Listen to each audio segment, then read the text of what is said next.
And we are live. Welcome, everybody. I'm super excited to have you guys here. I am broadcasting today from Miami, Florida. I'm at my good buddy, Justin Waller's place. I am here for an entire week doing as many calls as I can. I'm doing a ton of podcasts. So at least we're doing Fresh and Fit on Wednesday and Friday. Today, I had this live stream I had to do. Tomorrow, we are going to do, damn it, what are we doing tomorrow? Oh, Dan's a project tomorrow. Thursday will be Saucecast. It's me and Rollo versus 12 girls. It's going to be some kind of open debate on Saucecast on Thursday. And then we've got a couple others. I'm praying, guys, have a good thought for me, okay? One of my favorite podcasts is fucking Vlad TV, DJ Vlad. We might get on Vlad TV. Bro, if you know anybody who knows anybody, tell Vlad to have me and Rollo on this week because we're both in town this week. I'm a huge fan of Vlad TV. What the thing that got me for Vlad TV was they did an interview of Project Pat, who's my favorite living rapper, and so I love Vlad TV because it's like older like 90s hip hop shit. I'm like huge still into that, man. Like especially anything to do with the South, Atlanta hip hop. Like so, Vlad TV, man. I hope I get to go on that, man. I'd be super excited. I'd be more excited to do that than anything. I'm super excited about that. So a bunch of stuff going on. I just did a debate with a sex worker. On Alex Playing with Fire's show. A girl, her name is Lev or something like that. I forgot what her name is, but she was a former sex worker, and then she wanted to debate the Crucible, which is Andrew Wilson, which kind of keeps confusing me that Andrew Wilson is the Crucible, and it's also the name of the CEO of EA Sports. It's the same guy, so it's the same name. Anyway, so I did that. A lot of people thought that was interesting. Although I will tell you guys, if you guys ever do a debate with Andrew Wilson's going to do most of the talking. So it's just kind of Andrew talking a lot. So it was an interesting thing. I really enjoyed it.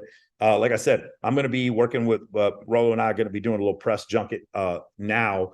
Jim Sexton, unfortunately, isn't going to be able to make it to Miami. So that was the whole thing. It was going to be me, Jim, and Rollo. The three of us were going to be running around the city doing podcasts. Sterling Cooper should be coming on here in about 45 minutes, so we should be able to talk to him. Let me remind Rollo. Let me stand by. Let me remind Rollo that I need him to come on because Rollo just got into town. Let me see here.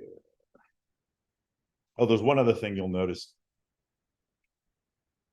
In the photo on Twitter that I posted the photo of me and Owen Cook together. So Owen and I are friends. We never stop being friends. Okay. We don't talk every day, but we never stop being friends. There's this thing in like the RSD community that thinks that I hate Owen. I do not hate Owen. I don't even slightly dislike. Owen is great. Owen had a lot to do with me understanding the organization of companies. And he actually, there's a lot of things I do as far as public speaking that I learned from Owen. Owen, you might be saying, well, I know, Michael, you have a lot of critical things to say about cold approach pickup. To say that Owen is just cold approach pickup is to really to make him kind of reductive. And also there's one thing that I think made Owen a little different in that I didn't feel like Owen is like full of woman hate. I don't feel like Owen's a misogynist. I actually feel like Owen is, he has a breadth of knowledge that's in a lot of different areas. He reads. He was one of the reasons why I got so heavy into reading was because of Owen. And so mostly because of Ty Lopez, but a lot of it was because of Owen. And so, I actually was very much influenced by him about a decade ago. I'd say I learned definitely a lot from him. So hopefully we'll have Owen on the podcast at some point in the future. A lot of great stuff to learn from him. And then I talked to, that's crazy. Literally talking to Alvaro Orlando. And if you guys know him as Cosmo, he was the winner of the Pickup Artist Season 1. He just texted me 4 seconds ago. And I may bump into him while I'm out here in Miami. Unfortunately, I was going to try to do something with Wes Watson. Wes is in Vegas, ironically, while I'm here. So it was kind of sucks because I could have had Wes on my podcast. But Wes is going to be in Vegas till Saturday, and I'm going to be in Miami till Saturday. So we're going to probably just miss each other there. I might see Eric Spofford. I might be able to try to make some work with Eric Spofford, maybe early Friday, possibly. But he's getting in town on Friday, so I don't know how we're going to make that work. Cool. So you guys who have questions, let me explain to you how this call works. We do this. Usually I do this from my studio in my apartment, but I'm in Miami, like I said. So what's going to happen is you guys are going to raise your hand. If you guys look, if you're new to this, you write it down at the bottom on your Zoom screen. It's going to say reaction, and you're going to click the reaction that says raise hand. For those of you who've ever come on calls like this, one of the things you'll notice is that what you usually do is you click the super chat button. You chat in the stream, and then you hit the super chat button. I am reading the stream, by the way. For those of you who are on stream, there's a couple of you chatting right now. Hold on, let me go to live chat right now. For those, there's going to be some people joining us on the live stream here. When you guys live stream, that's fine. I'm going to include you too. If you do super chat, I am going to read your super chats. But what I would prefer you guys to do is join us on here. I'm not out here trying to make a bunch of money. I'm literally just out here because I want you guys to join us. One other thing, let me make sure I have this set up correctly. I'm going to put the school link in here. So for any of you guys in the future, if you ever want to join us for any one of the calls that we do, I'm going to put this free school server here on YouTube so you guys can use it whenever you want. And then I'm also going to put it here. So the first thing I'd love for you guys to do, if you hear something you like today, click that link to the free school server so you can have the schedule and join us anytime you want. And you can be part of the community that we have right now. The community is about 2,500 guys. There's 700 guys in the program, in the paid program right now for the Men of Action Mentoring Group. So we're going to sit here, we're going to answer questions until there ain't no more questions. I'll go 4 hours. We want to offer more value than anyone else. And over time, hopefully what's happened, there's a lot of guys who come in, they immediately want to join MOA as soon as they see what we do. And some people aren't like that. Some people are just very skeptical, and they need to go through it over and over again and just kind of get beaten down until the point where they finally come to the realization, okay, this is really what I'm looking for. So we're going to get to some questions. I need you guys to go ahead and raise your hand, ask the questions. I am really interested in any of you guys who want to talk about this Trevor Bauer situation. That shit is like, I'm still angry about that. I still can't believe that shit is going on. Anybody who wants to talk about the situation with the fight, we haven't really spoken about, what happened between, we can talk about the Ngannou fight with fucking Tyson Fury if you want, about boxing being rigged. We can more than welcome. We can talk about that if you want, but we can also talk about what happened between Dylan Dennis and Logan Paul. I think there's still a lot of lessons that we can learn from that whole interaction between those two people. And there's a bunch of other stuff. We can talk about the beef that's going on between different people in the manosphere. Although I'm not going to interject myself into the beef, but it's really weird because being in the place where I'm at, so many of the people that I talk to on a regular basis, they fucking hate each other, guys. They hate each other so much, bro. Like I have people I text on a regular basis, and I'm like the go-between, and they fucking hate each other. Even that like that mental midget in Brazil, I don't hate the dude. Like I don't have the capacity to hate him. I just understand like, what his illness is. And because he has it, like, he's just not going to be able to like do any better. So he's kind of like stuck where he is. You know what I'm saying? Yeah. William Thomas Middleton just asked the question, who Trevor Bauer is. Trevor Bauer is, I believe he's the catcher for the Dodgers, and he was accused of sexual assault. And he was suspended for almost 2 years, and it turned out he was completely and totally innocent. There's video evidence and text messaging completely and totally absolving him of all wrongdoing. And this woman still made him lose, 300 games from doing that. So we're going to start with let's start with a couple guys. If I don't recognize you, I'm going to put you first. Jacob, what's your question? Hold on, Jacob. First off, Jacob, I need you to unmute yourself. Go ahead. Yeah. Hey, how's it going, Michael? You doing okay today? What's going on? Yeah, doing good. Yeah. So, I've been currently continuing what you've been telling me about listening to Wes Watson, as you told me from the last time that we met. I also think you told me to read a couple books in regards to focusing on reading money books specifically, and also you told me to read more specifically books on like mixing up with the rational mail, mixing up with all of those things. Is there anything else I can be working on besides those things that we talked about from last time? Yeah, so I don't remember all the things that I told you to do, but what I will tell you, if I told you that to watch Wes, I'll tell you that when you have a problem with like giving yourself permission, I like to go to extremes and then work backwards. So the extreme of giving yourself permission, I think I'm really good at giving myself permission. I'm good at like talking loud. I enjoy public speaking. I don't have an issue with it.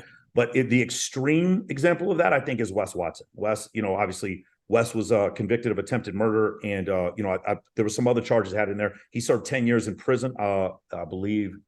No, it's California State Prison. Got out and then started his own fitness brand, and he is one of the biggest fitness guys in the world. I mean, he's doing. Last time he mentioned it to me, about $3 million a month in revenue, and he's making a ton of profit off that, and he's doing it by selling sales courses. But the guy, if you watch his content on YouTube, it's very powerful and motivating. Like I would recommend you guys get to like a 7 or an 8. I'm telling you to watch Wes because Wes is at a 10 or 11.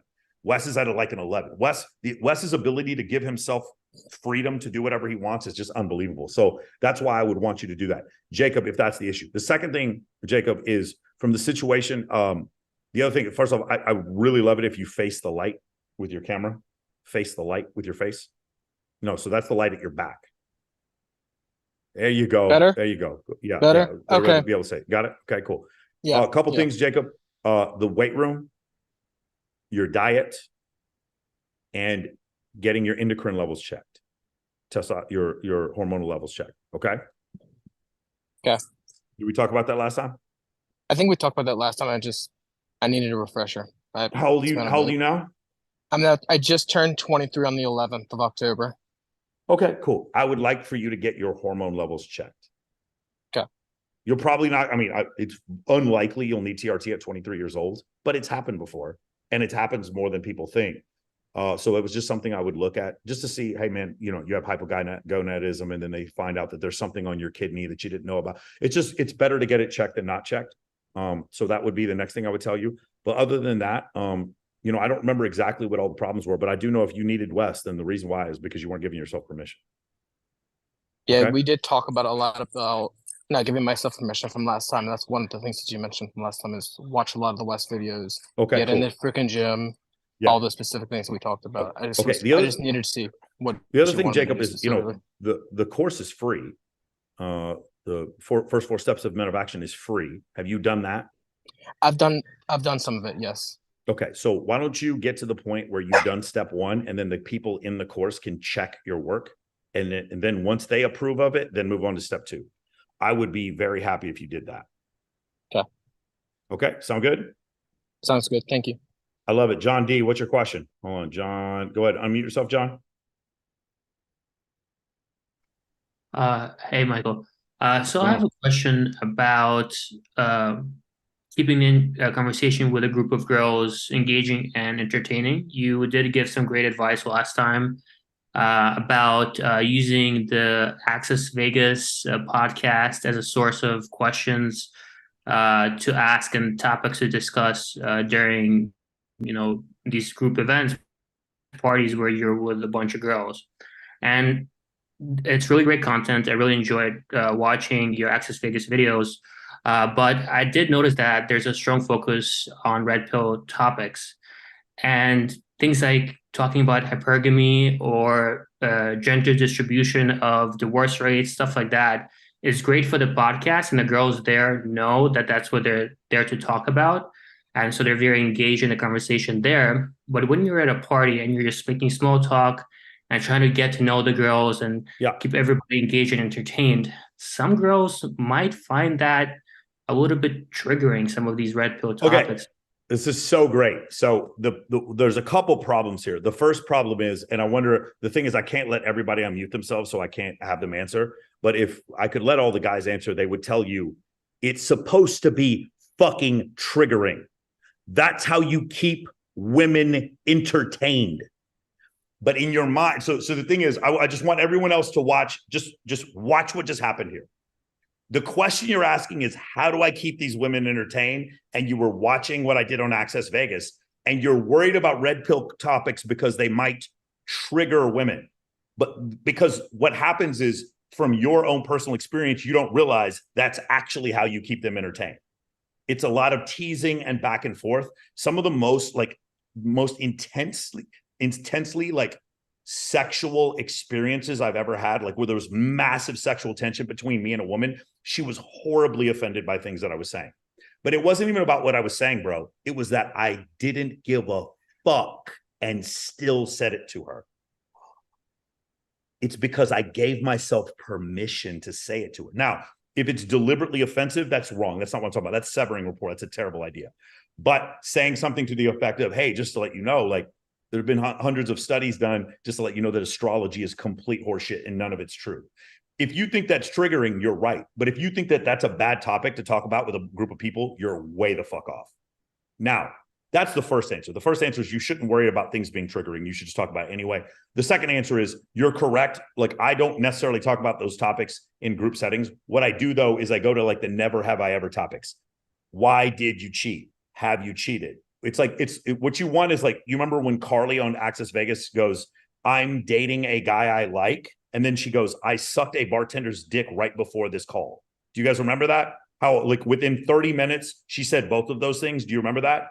If a girl does that while you're at a party, all of a sudden everyone's engaged. Does that make sense? Are you grasping what I'm saying? Yes. I see. Okay.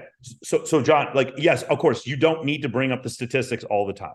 I agree with you. But number one, you need to not worry about triggering people. I can just hear by the tone of your voice and the fact that you don't have your camera on. I'm just guessing. The idea of you triggering people or worrying about what other people have to say, let's go ahead and get rid of that. You need to be listening to Wes Watson also, to be fair. Again, I don't care if you guys watch all of his episodes. You can if you want. I mean, if you really like Wes, then do it. But if you watch Wes and it makes you feel uncomfortable, we're starting to get close to what the problem is. I don't give a fuck about what other people think about me, bro. Now, people who matter, yes. Like if you were to ask me, do I give a fuck about what like Brad Lee and Ty Lopez and like fucking Blazarian and those guys, because those are my friends. If I give a fuck about what like Justin Waller, if I had offended Justin Waller, would that mean something to me? The answer is yes. Or Rollo, would that be yes? Because those people mean something to me. And the reason why is because when they give me advice, they give me advice specifically for my success. If someone is legitimately trying to help me out and not trying to criticize me for no reason because they're a hater, then I do actually care what they have to say. But if someone is just being a hater to hater, like just basically anyone who leaves negative comments on YouTube is a great example. It's just usually some either 15-year-old kid or it's like some spurg who lives, it's 35-year-old guy who lives in his mother's basement and is a virgin. Like those people who leave the negative YouTube or TikTok comments, those people, their opinions don't matter. Okay. Also, one of the things I found is that like when I stopped caring so much about especially what attractive women thought as far as offending them, that's when I got much better. Because but by the way, there's a difference. There's a line here. The line is, so again, some PUAs used to do this thing where they'd go 60 days without showering. That's way beyond the line. Going 60 days without showering, you're offensive to everyone. That just shows you're not calibrated. What I mean by that is like, I'm willing to like, a girl is clearly a Biden supporter. And I'll be like, well, it's interesting that you support Joe Biden, but it's also interesting that he like doesn't seem to be able to tell which direction he's walking in. And he seems like he's a little bit dilapidated and dumb. And then she goes, you think Donald Trump's any better? And I'm like, as far as mental acuity at 80 years old, do you think Biden's better? Like that's a conversation that's triggering, but the problem is it's not about who wins the conversation. It's that I am so unafraid to have the conversation that makes me interesting and often creates massive sexual tension. Do you understand? Yeah. Yeah, that makes now sense. it's a bit of a fine line, John. The problem is for you, the fact that you're asking the question, I want like, here's like absolutely crazy, uncalibrated. Okay. This is like Wes. Wes is like right here. He's calibrated, but he's like borderline, like he's very energetic. Okay. I want you're here. You're way the fuck down here. I need you to just get here. Okay. Mm-hmm. Yeah. Right. What the fuck are we drinking tonight? Who the fuck's ready to have some tequila? Just don't give a fuck for a few minutes. Okay. Mm-hmm. Yeah. That's great advice. Pour some shots. Come on, bitches, pour some shots. Let's fucking go. I don't believe that's in you anywhere, John. I don't believe that's in you anywhere, John. Usually I don't.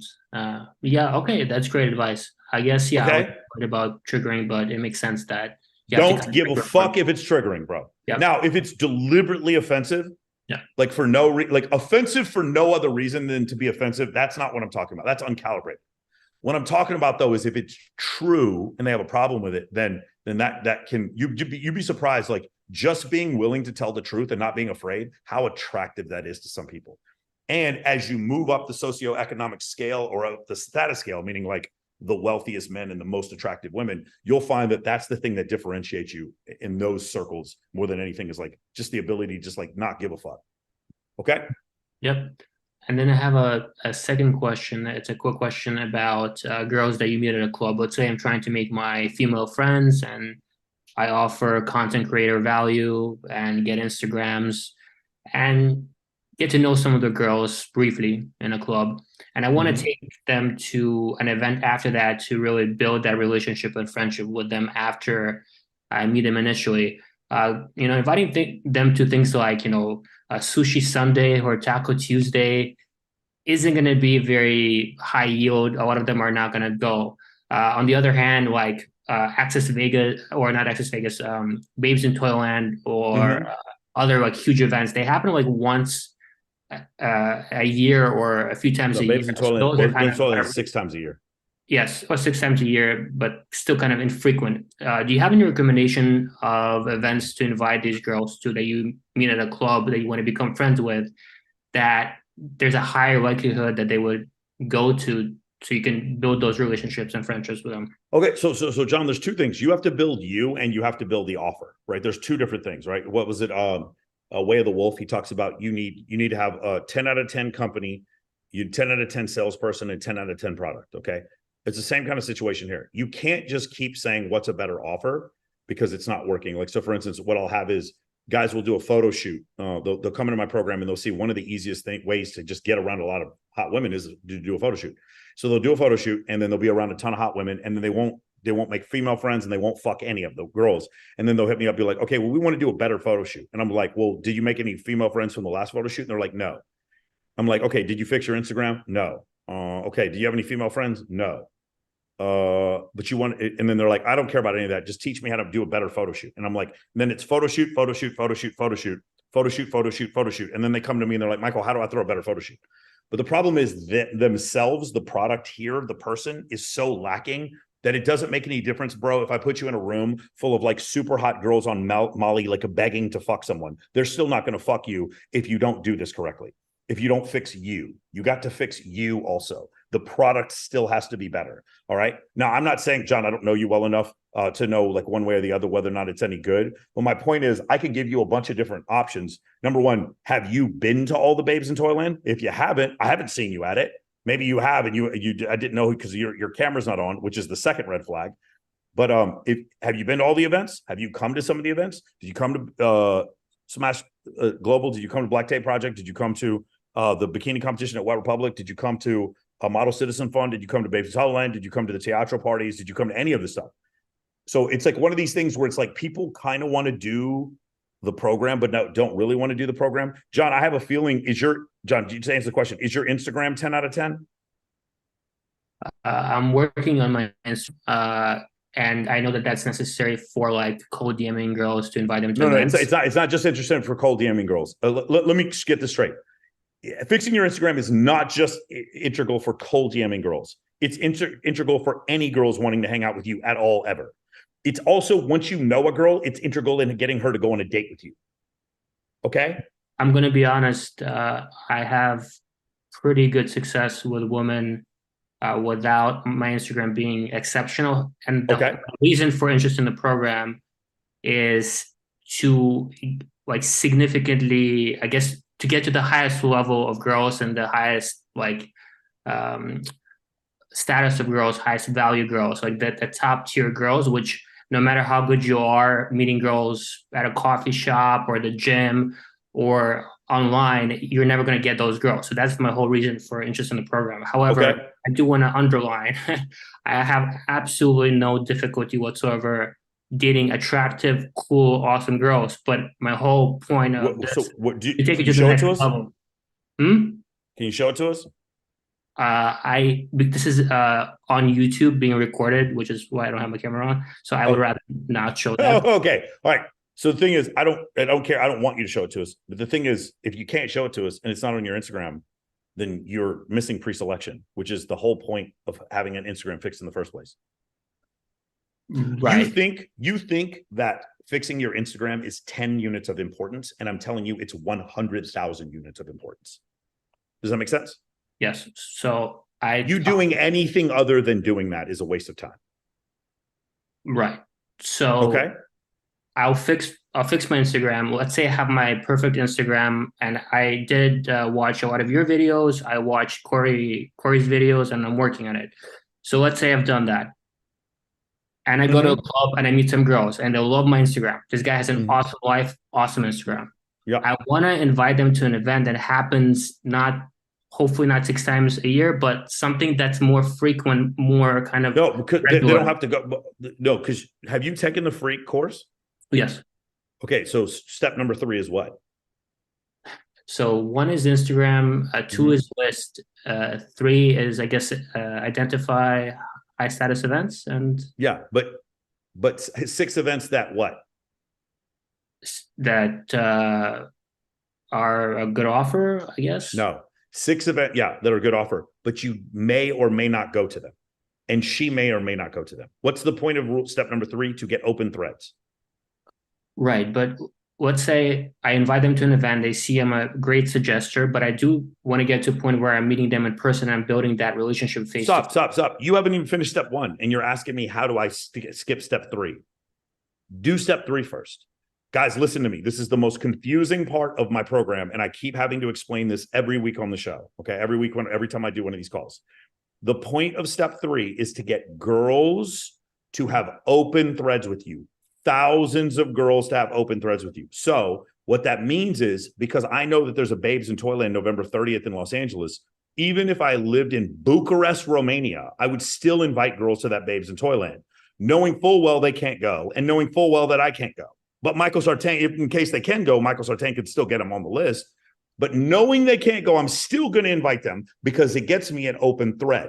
When they get open threads with these girls, all of a sudden my content starts being shown on their accounts. This is really hard for people to grasp. And like, you're still having a hard time with it too, because you're like, I want events that I can, that are in my area. Dude, I don't even know what area. Do you realize you're asking me this question? You haven't even told me what area you live in. Miami. Like, it's like there's no possible way for me to answer that question. But I am answering the question because you've skipped. The reason why I haven't even asked you that question yet is because you've skipped 2 of the steps. You haven't fixed your Instagram. What the hell is that? I don't know.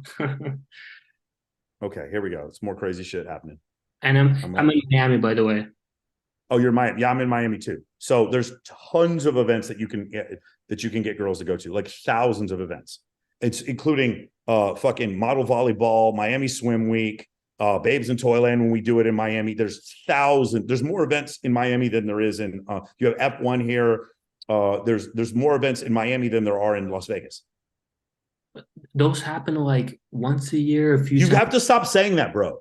Listen to me. If there's 52 events that happen once a year, how many events is that? Okay, that's a good point. Yeah, bro, John, you're just like I just hear excuses. You didn't do step 1, you're skipping over step 3, and you keep making excuses about events. I don't care if it's once a year. One more time, I need you to listen to me. I need you to take whatever your question is, and I want you to throw it out the window for 30 seconds and listen to what I'm saying. I am living in fucking Nairobi, Kenya. And I'm talking to a woman who lives in fucking Vladivostok, Russia.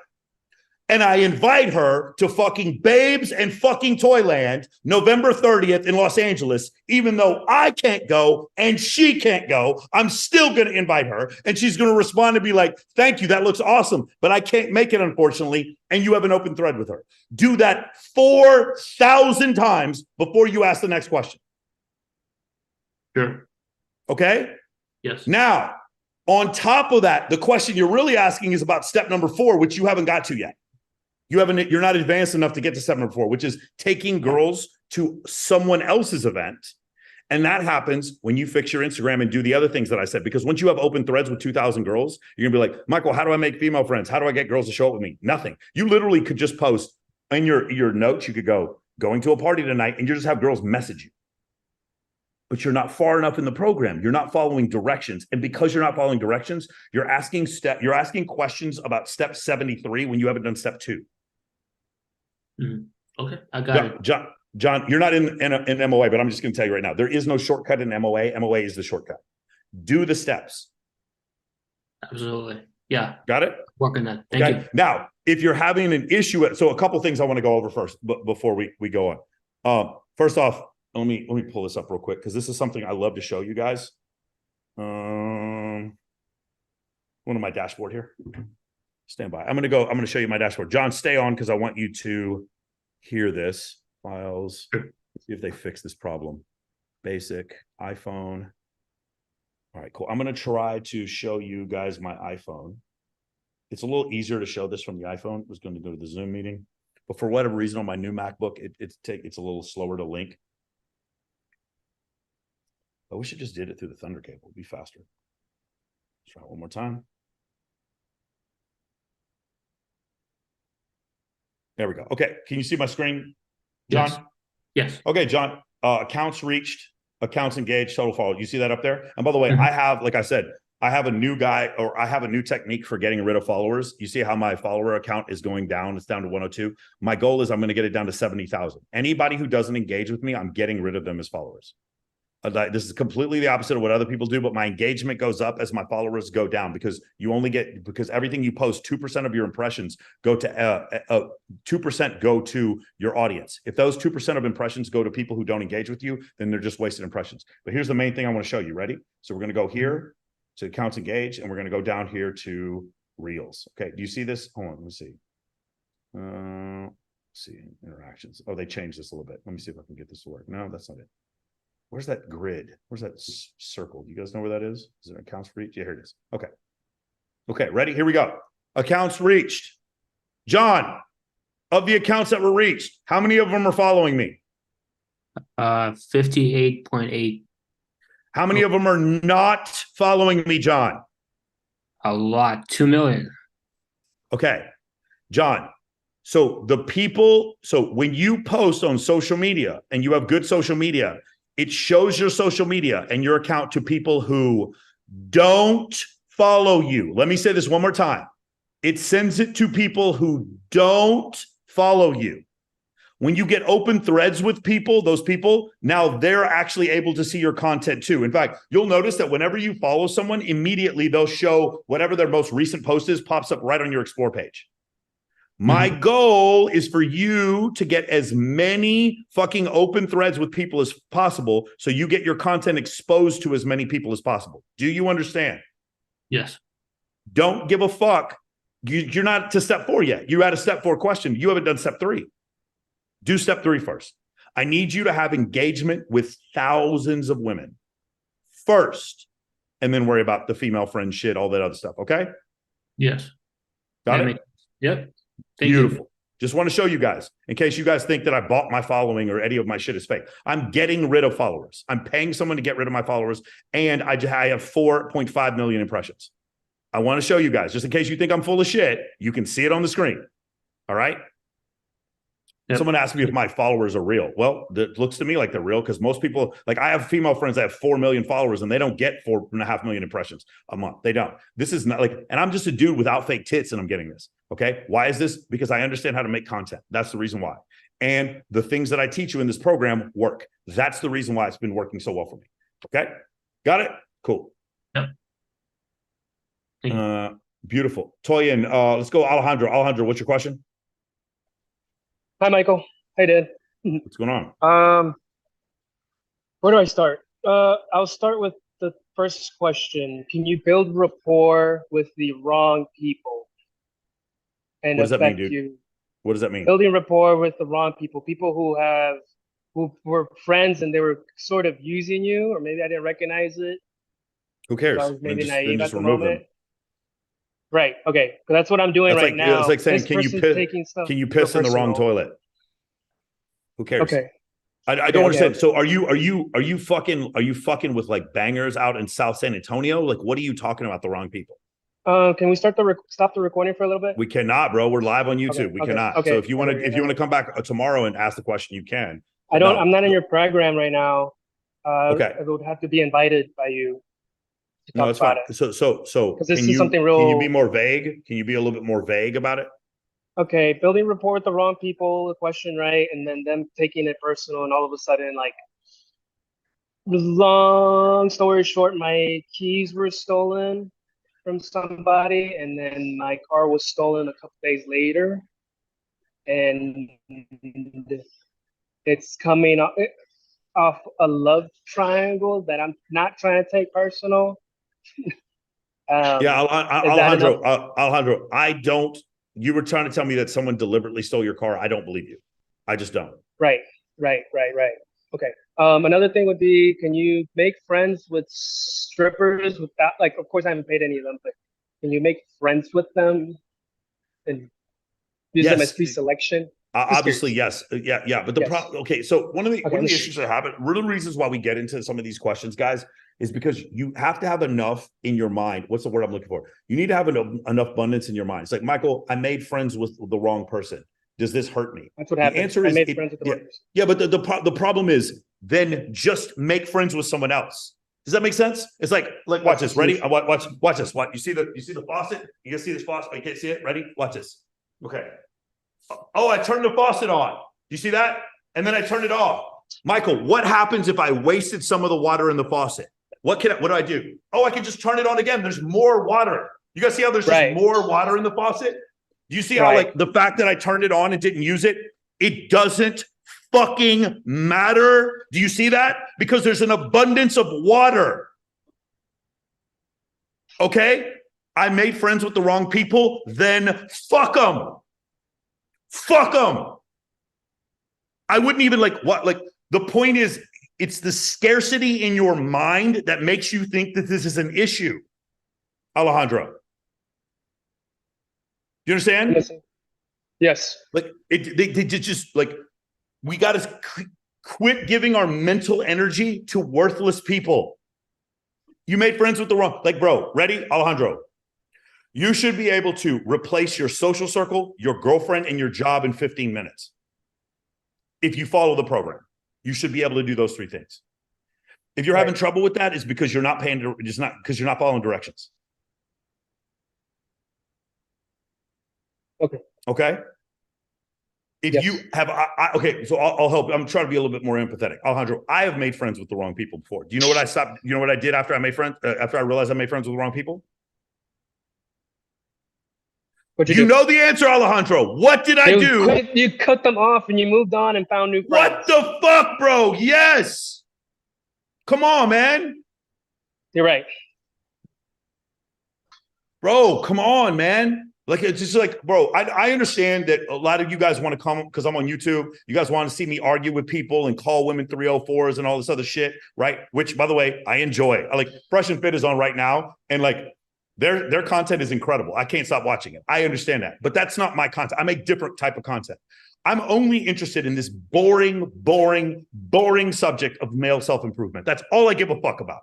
And evolutionary psychology. So I'm going to tell you this, and it's going to sound really crazy.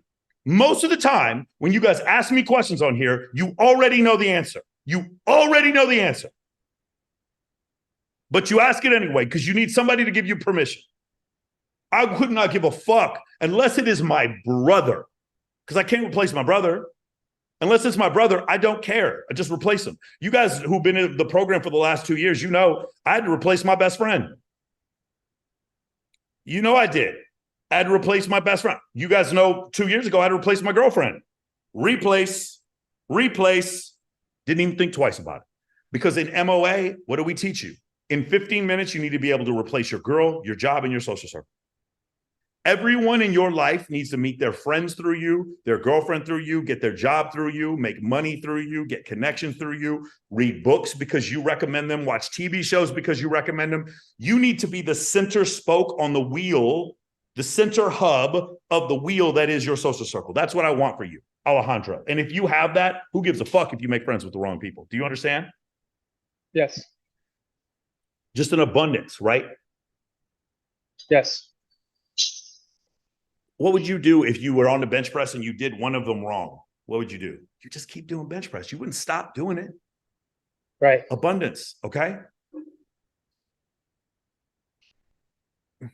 Thank you. Beautiful. I think that's it. Appreciate that it, answers man. everything. Appreciate Beautiful. You. Zach, what's your question? Hey, Michael. I work remote, and I was wondering, where's the coolest place that I should be posting up to work? You know, because I could go to Starbucks, I could go to the beach. What city? Los Angeles. You're working remote, and you don't have to live in a state with 13% state income tax, and you're choosing to live there on purpose? Well, I help take care of my grandma, so. Okay, all right, got it. Yeah, like anyone who lives in California on purpose who doesn't have to, I don't understand what you're doing. Unless you literally are like you have $50 million, you live in a fucking mansion in Malibu. I don't understand the point of it. Yeah, like guys, if you make $1 million a year and you live in fucking California versus Texas versus Nevada, you pay $130,000 less in taxes. You live in California, you have to pay $130,000 more in taxes and receive nothing in return. They don't fucking take out the trash. They don't fucking fight crime. They don't deal with the homeless problem. They don't do shit for you. And you pay 13% more in taxes in California. Step number one, if you live in California, leave. Leave. That shit is crazy to me. If you live there and you have to live there, I totally understand. If you intend on stacking any fucking wealth, get the fuck out of there immediately. Okay? There's a few exceptions. I have a friend of mine. He does my new buddy, his name Rich Summers. You guys saw the podcast with him. He does boutique hotels in places that have a lot of blue tape in blue states. And the reason why he does boutique hotels is because Airbnb is getting shut down in places like that. So boutique hotels are a way to create rental properties in places that have a lot of red tape. So you can just get around the rental property issue. So for instance, if you wanted to be in California and you want to do a photo shoot and you try to go to a house, the HOA might say, well, we're not going to let you Airbnb in this neighborhood, but a boutique hotel, you could do that. That would be a good reason to live in California. That would be a good reason to live in California. Guys, I don't know what these symbols are on my face, but they're funny. I think they're like are these the AI companion? Is that what this is? Is this the AI? Oh, I think this is the AI companion that just started on Zoom. I think that's what that is. Anyway, the point is, I don't care what state you live in. Just live in a state that doesn't have state income tax if you don't have to. That's crazy to me. And both my wealthy friends who are Americans, where do they live? Anybody, write it in the chat. If you know, where is it that the wealthy people are fucking living that live in the United States? The solopreneurs, yeah, in Texas. But the wealthy people, where are they moving? No, it's not Texas. It's not Texas. No, it's not Nevada. No. There you go. Lewis got it. 4% federal income taxes. Puerto Rico, 4% if you stay there for fucking 6 months. 4% taxes, bro. But they're still, because they're saving so much money, these people are moving to Puerto Rico. And just fucking, they're holding on a grip, bro. And then taking that extra money and just 1 house, 2 houses, 3 houses, 4 houses, 5 houses. And now I'm not ready to move to Puerto Rico, but you guys will notice I lived in Kansas, Georgia, Texas. I haven't lived in Florida, but I spent obviously a disproportionate amount of time there. In Nevada, those are states that don't have state income tax. Cool. Beautiful. So should I but do you think so when you say post up for content? No. I guess, yeah, content would be good. So maybe like Starbucks by the Instagram spots, like on the list. Like, I just don't understand the point. Like, what does it matter if you're not making content? Who cares? Oh, I guess. I just feel distracted working at home. So like, I've been going to coffee shops and being more productive. So I've been wondering if there's then you're answering your own question, but I don't understand the point. If you're like, hey, Michael, I want to work somewhere where I can meet girls, or I want to work somewhere where I can focus better, or I can work somewhere where I can get caffeine. I don't understand the question. I guess that would be kind of like how the promoters and very important people are just like, oh yeah, I just hollered at this girl that was maybe not do PUA stuff, but still like add them to the list, like get their Instagrams and stuff like that. Where would you suggest doing that? One more time, ask the question one more time. Sorry, Crypto Rain had a good question there. Hey, Crypto Rain, can you raise your hand? I want you to ask that. I want you to talk about that on camera if you can. Go ahead, say it one more time. So if I work remote and the promoters and very important people, they would post up in some places and then just run into models and get their Instagrams. Is that what you want? I think it would be someplace I could passively get like girls on a list who I might be able to make a good first impression on. So unfortunately, that book, remember, is written about promoters before 2009, and the book takes place from like 11 to 13. I think that's the time period. So there's no Instagram. There's very little Instagram. The answer is like there are certain neighborhoods in New York where you could do it. It's going to be, there's not a lot of place. I mean, you could, if you were out in West Hollywood, like that fucking, what's it called? Like Erewhon or what's the Equinox right there in West Hollywood. There are places like where you just see hot girls around all the time. There are definitely a few. And you might, like if you were at the Santa Monica Pier, but like you're gonna be going through a lot of riffraff to get to some hot girls. The real trick about LA though, man, I'll tell you, like if I lived in LA, I would only go out for mansion parties. I wouldn't do anything else. I would figure out a way to get invited to every mansion party, and I would only go to mansion parties. I would not go to clubs. I would go to mansion parties, and I would go to the teatro parties and Babes in Toyland. That would be all I would do. All right, sick. Beautiful. All right, man. Nice. Let's keep going. Let's do Crypto Rain. Crypto, what were you saying before? Hey, good to meet you, Michael. So Hey. Puerto Rico, I had a cousin living there and he liked it, but he eventually moved away from it. And so I looked into it pretty seriously when crypto had Yeah, a big Ty did pull the run. same thing. Yeah, and it's the services there, right? You can't get a plumber that's worth a crap. You can't get Okay, anybody hold on. that's worth a crap. This is why I wanted you to raise your comment. A real entrepreneur, here's what Crypto Rain just said and says what? A real entrepreneur does what?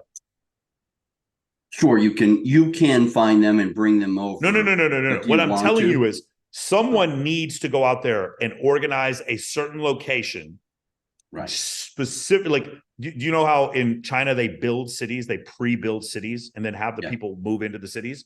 Someone needs to pre-build a neighborhood in Puerto Rico, and like literally the contractors live in the city or like a neighborhood, and there needs to be like free housing for a dedicated plumber, dedicated electrician, dedicated carpenter. Do you understand what I'm saying? Like literally, like, and then pay them an exorbitant wage. Like, I'll give you an example. So I lived in the UAE, United Arab Emirates, for like 10 months. When I lived there, they had, so their Air Force is only populated by Emirati citizens. The members of the royal family were like F-16 fighter pilots. It was crazy, right? The people who maintained the F-16s were not enlisted because they didn't trust their enlisted. So they would hire former U.S. military members to maintain their F-16s and F-15s. Do you understand that? And they paid them outrageous sums of money. We're talking about like solopreneurs and fucking digital nomads. Why not? There needs to be somebody out there, because it's funny, because have you guys seen what they've done in Cabo San Lucas? There's a bunch of wealthy people. They've done this in Tulum as well. There's these wealthy people out there. How is it that I can get like electricity and services in Tulum and Cancun, but I can't get them in fucking the United States of America? That doesn't make any sense. That doesn't make any sense. There's something broken in the supply chain. I think it may be because of the weather. I don't know if that's what the reason is, but there's something broken in the supply chain where you should be able to, if you can get these hotels built in Tulum, you should be able to get the same level of infrastructure in Puerto Rico. You can't say government, Mark. Their government is your government. It is the local government that's very difficult, and they get in the way, and they do treat locals differently, but it is all doable. It just takes somebody with the concerted effort and the money that makes it happen. But there is a business opportunity. Yeah. So if you line up a bunch of concierge services, you bring in some people from Florida, pay them well, because you'll be able to charge more than normal rates for reliable service. So there's places in Medellin that already have this set up for expats to go live there, where things are like cushy and nice. And there's places in Mexico City, that little Beverly Hills area of Mexico City, which I heard is fucking awesome. So it's already possible. If I'm a fucking an entrepreneur, I'm like, let me go fix this supply chain problem they're having in Puerto Rico, and like specifically advertise as like high quality homes with security and quality infrastructure based in Puerto Rico with a 4% tax rate. Some entrepreneur could figure that problem out. They would make a killing. Then to the point where you and your brother got to the point where, okay, I like living in Puerto Rico. Somebody should figure that problem out. Cool. All right, guys, let me go to Christian Salinas. Christian, what's your problem? What's your problem? What's your question? What's up, Coach? Hey, I'm actually kind of curious about moving over to LA, not because I don't have $50 million, whatever, but just because I feel like it might be a good spot to move to get more serious about photography and shooting content, shooting with like models and stuff. They definitely have their more fair share of like studio rentals for creatives such as like myself and stuff as well too. So my question is, what area would you suggest living in for like a short like few months, like 3 to 6 months or something, if I decide to do that? I would think, because I was actually there this weekend, and I was like, I saw what Sunset Boulevard is for what it is. It's like a classy street to go out and enjoy with your friends and stuff. You think Sunset Boulevard? It's because you live in San Diego. You think Sunset Boulevard's classy? I don't know. Like, I was only there, and then like I had a connection there, and then they were showing us to like some I guess not so local like spots over there where there was like we're rubbing shoulders with like celebrities and stuff. So I thought it was a nice spot. It's like if I Wait, can move did you see somewhere, any celebrities, or did they tell you were rubbing shoulders with celebrities, like Man's I Chinese saw Theater? some. I saw some. I didn't recognize the name, but I saw a couple like we were like walking in or whatever. And my homegirls that are familiar with this spot, they're telling me like, hey, you got to calm down and act normal. Don't have any don't get all starstruck with all the celebrities around here. Okay, so Yeah. I'm going to tell you. The good places where stuff happens is going to be Hollywood and West Hollywood and Beverly Hills. And I will tell you, as you get closer to those places, your rent goes up exponentially. Of course. Okay, makes sense. So realistically, probably someplace like Encino, NoHo, North Hollywood, Koreatown. Unless you just have a ton of money to spend, then that's realistically what you're going to be doing. Encino, NoHo, and Koreatown. Bro, I mean, but the problem is I could Topanga Canyon, like I could name 40 different places, but they're in the middle of nowhere. Silver Lake, Rancho Cucamonga. I can go all day. Pomona, Riverside. Like it doesn't make any difference. Like the further you get away, the cheaper it's going to be. And especially if you go out far enough, it's just going to be gang infested shit like Temecula. No, well, Temecula is not gang infested, but it's just going to be like the nicer it is, the more you're going to have to pay. That's what I'm saying. I lived in West Hollywood in a fucking rat hole for a while. Okay, got it. Yeah. I mean, my main purpose of how I feel I would be going there is just more so just focus on building a better, solid portfolio of then I would do that. I still think you'd do better living in Vegas, but yeah, I mean, you could definitely do that in Vegas. So I mean, that's another one of the considerations. It's just easier. It's easier to find places to shoot in Vegas, and there's just more. Every model comes through here. Every model doesn't come through San Diego. And there's a lot of models who live in OC who would never step foot in Los Angeles. So like, it just depends, but everyone comes to Las Vegas. Okay, got it. Makes sense. Mm-hmm. I'll sit on this information. Thank you. Love it. Toyin, what's your question, Toyin? Hey, Mike. I want to invite people who aren't models to the photo shoot. So I was thinking of inviting casting agents, owners of modeling agencies, people who are in charge of like the DC fashion scene, like executive directors and people like that. So that was what I wanted to do. Have you invited anybody to your photo shoots or events that weren't models? Like, what type of occupations did they have? Oh yeah, man. I mean, you talk about people that are photo shoots. Yeah, like pretty much the same thing with the bikini competitions. I invite lawyers, doctors. I have accountants in there, a ton of photographers. The biggest attorney in Las Vegas, Demopoulos, he was a judge at my bikini competition. One of the announcers for the Golden Knights comes. Just anybody. I'll use what's it called? Bikini competitions, pageants. I'll use charity events. I'll use any of these things where I know I'm going to have like a 4-to-1 girl to guy ratio. And then once I have it set up, then I start inviting a bunch of high status dudes to come. And a lot of times they'll say no. Like for instance, like I'll invite Brad Lee to come to one of my events, but he can't because he's married. But he's still like, thank you. And then he invites me on his podcast. Does that make sense? Yeah. But now you said lawyers and doctors, but why do you invite lawyers and doctors? Because I want to network with them. I want to network with anybody who has a social media following or is successful or somebody I can learn from. It doesn't make any difference to me. Because one of my goals for the photo shoots was to help the women who come, help them to appear in like a magazine or commercials. That's one of my goals for the photo shoot.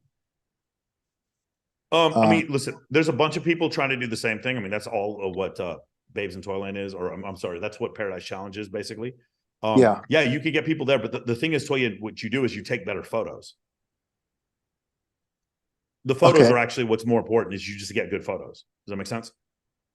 Yeah, the photos of the models, as long as, make sure that they're movie quality, right? Yeah, I mean, like in the beginning, when you do this, content comes before anything else. Once you understand the concept of the content, it's like if you start throwing photo shoots and parties and all you're trying to do is just fuck every girl you see, you could do it like once, but after a while, then it's like it's not just that you're like, if you're creepy, that makes it even worse. But even if you're not creepy, it's like there just becomes no incentive for women to show up. But if it's a situation where like girls come to your events and every time they come, they're meeting cool people, they're getting fucking photos on the red carpet, or they're getting content, or they're getting paid money from like whatever contest you're doing, then you're just like, the number of girls that comes to your shit is just going to quintuple. So the idea of you getting girls published is great. There's a bunch of people already trying to do that. Toya, and yes, I would invite, if you know the people who run magazines, I would invite them for sure. What I would do is just reach out to all of them. You're going to find that until you produce excellent quality content, they're probably not going to show up though. It makes sense? Yeah, absolutely. Absolutely. And the last call we were on, you said that the offer needs to be better, and that's what attracts women. That's how you increase your show up rate. Yes, So it is the offer. Yes. Again, yeah, just fix the offer. Most of the time, it's just, you just fix the offer. If you fix it, like this idea that people like you because you're special, nobody gives a fuck about you. If you fix the offer, then people want to come work with you. Whatever. Again, guys, I'll just be honest with you. Like I had a girl not too long ago asked to come on my fucking podcast, and this same girl was shitting on my coaching program and talking shit about me behind my back. But as soon as my podcast does okay and I have some big guests, now she wants to come on. You guys have to understand, like Justin Waller puts it best. Your value to the world is based on you being valuable to other men, period. If you become valuable to other people in general, like you can get women published or you can get people jobs, all of a sudden everyone fucking likes you.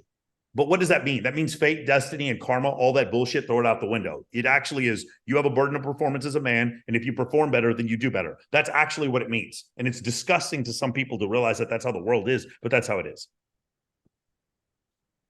so I did find a lot of I found a lot of cool fashion events here in DC that I can invite women to, but I'm just coming as an attendee, at least right now.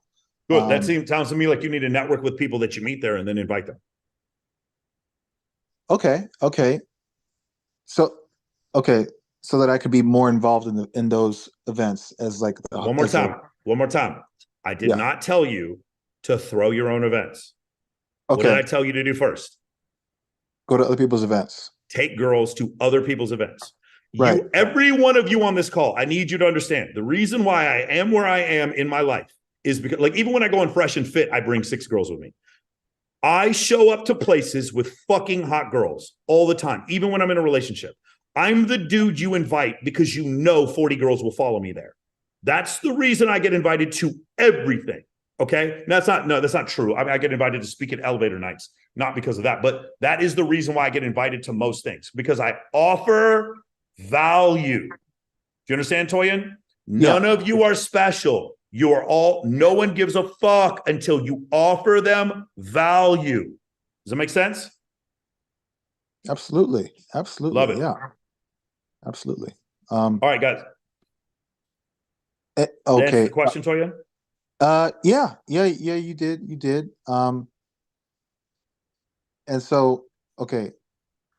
And so when I invite them to the fashion shows here in DC, how can I enhance that offer to make it more Talk about two things. Number one, you're going to go to the fashion shows and meet the movers and shakers. And number two, then you're going to invite them to other ones. Hey, hey, person I met at fashion show A, are you coming to fashion show B? I'm the connector. Like everyone knows in the United States, there's a bikini circuit in the US.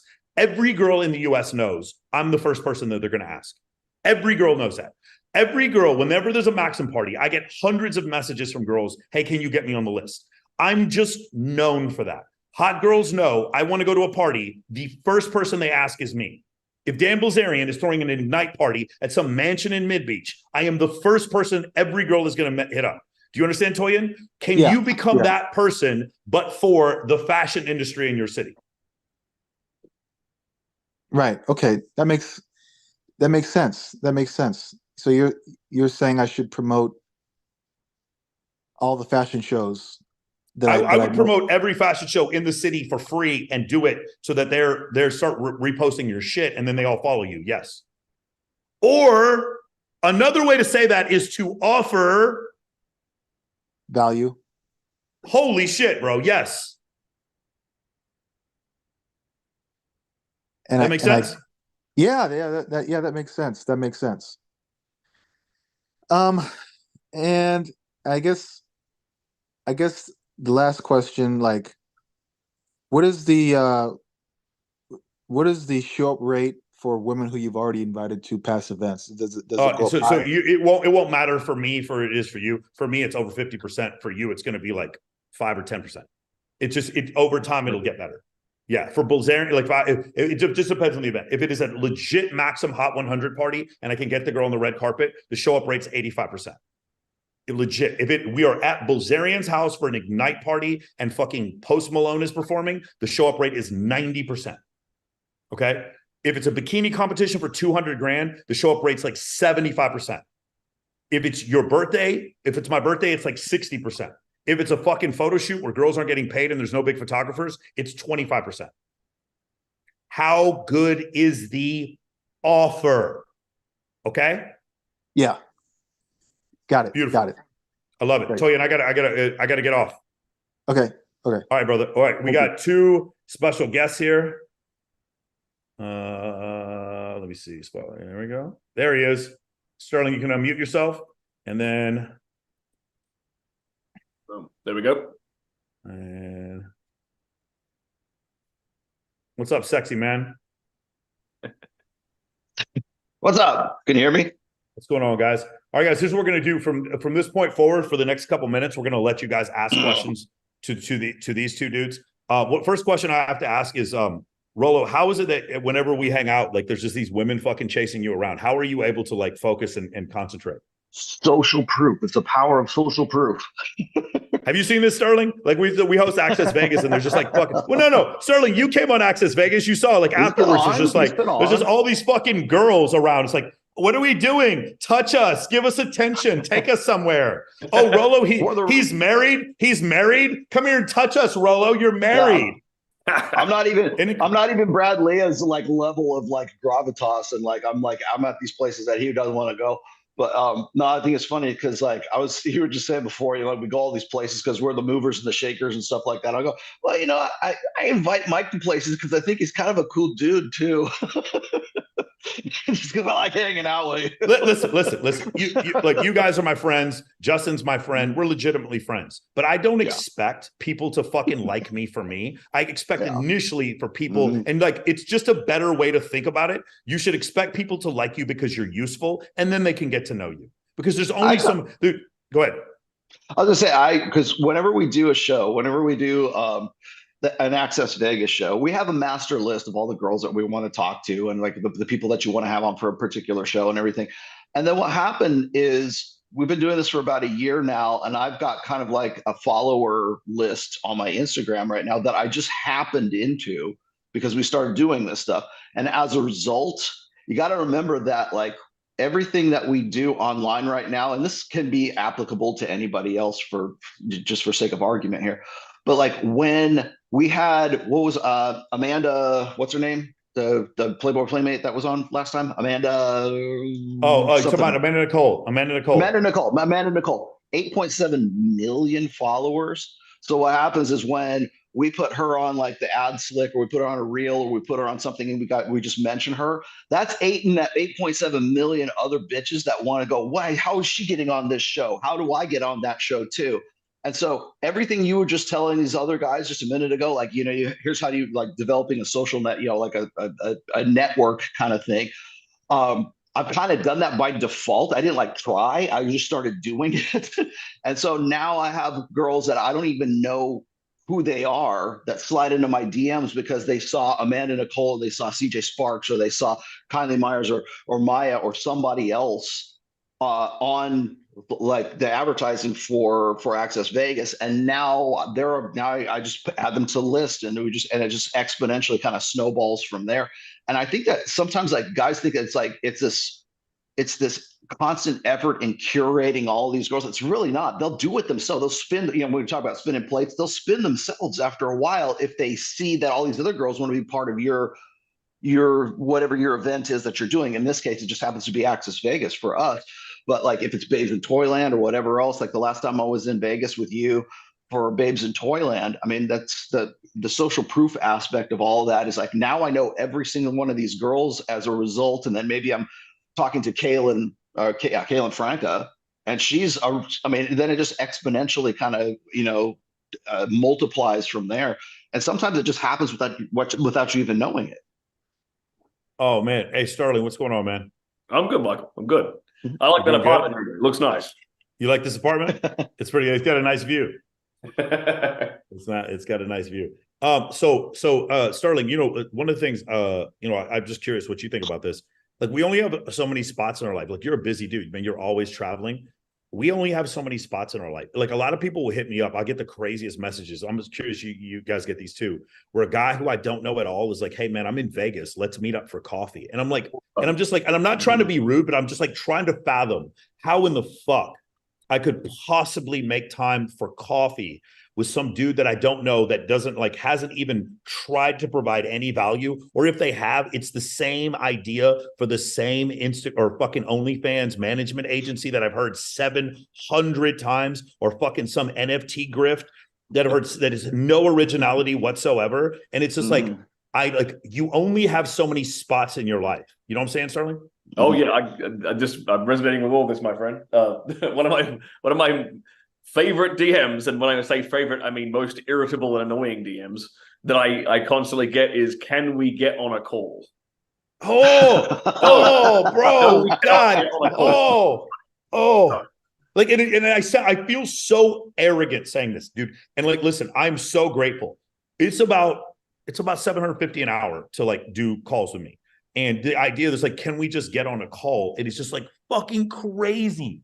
And so what I'll do is I'll say, hey, can you come on my Monday call? I'll sit on there for 4 hours and answer all your questions. Oh, no, I don't want to do that. Because you want to know why? Here's the reason why. They think, and I'm sure you guys can both attest to this. It's a pitch.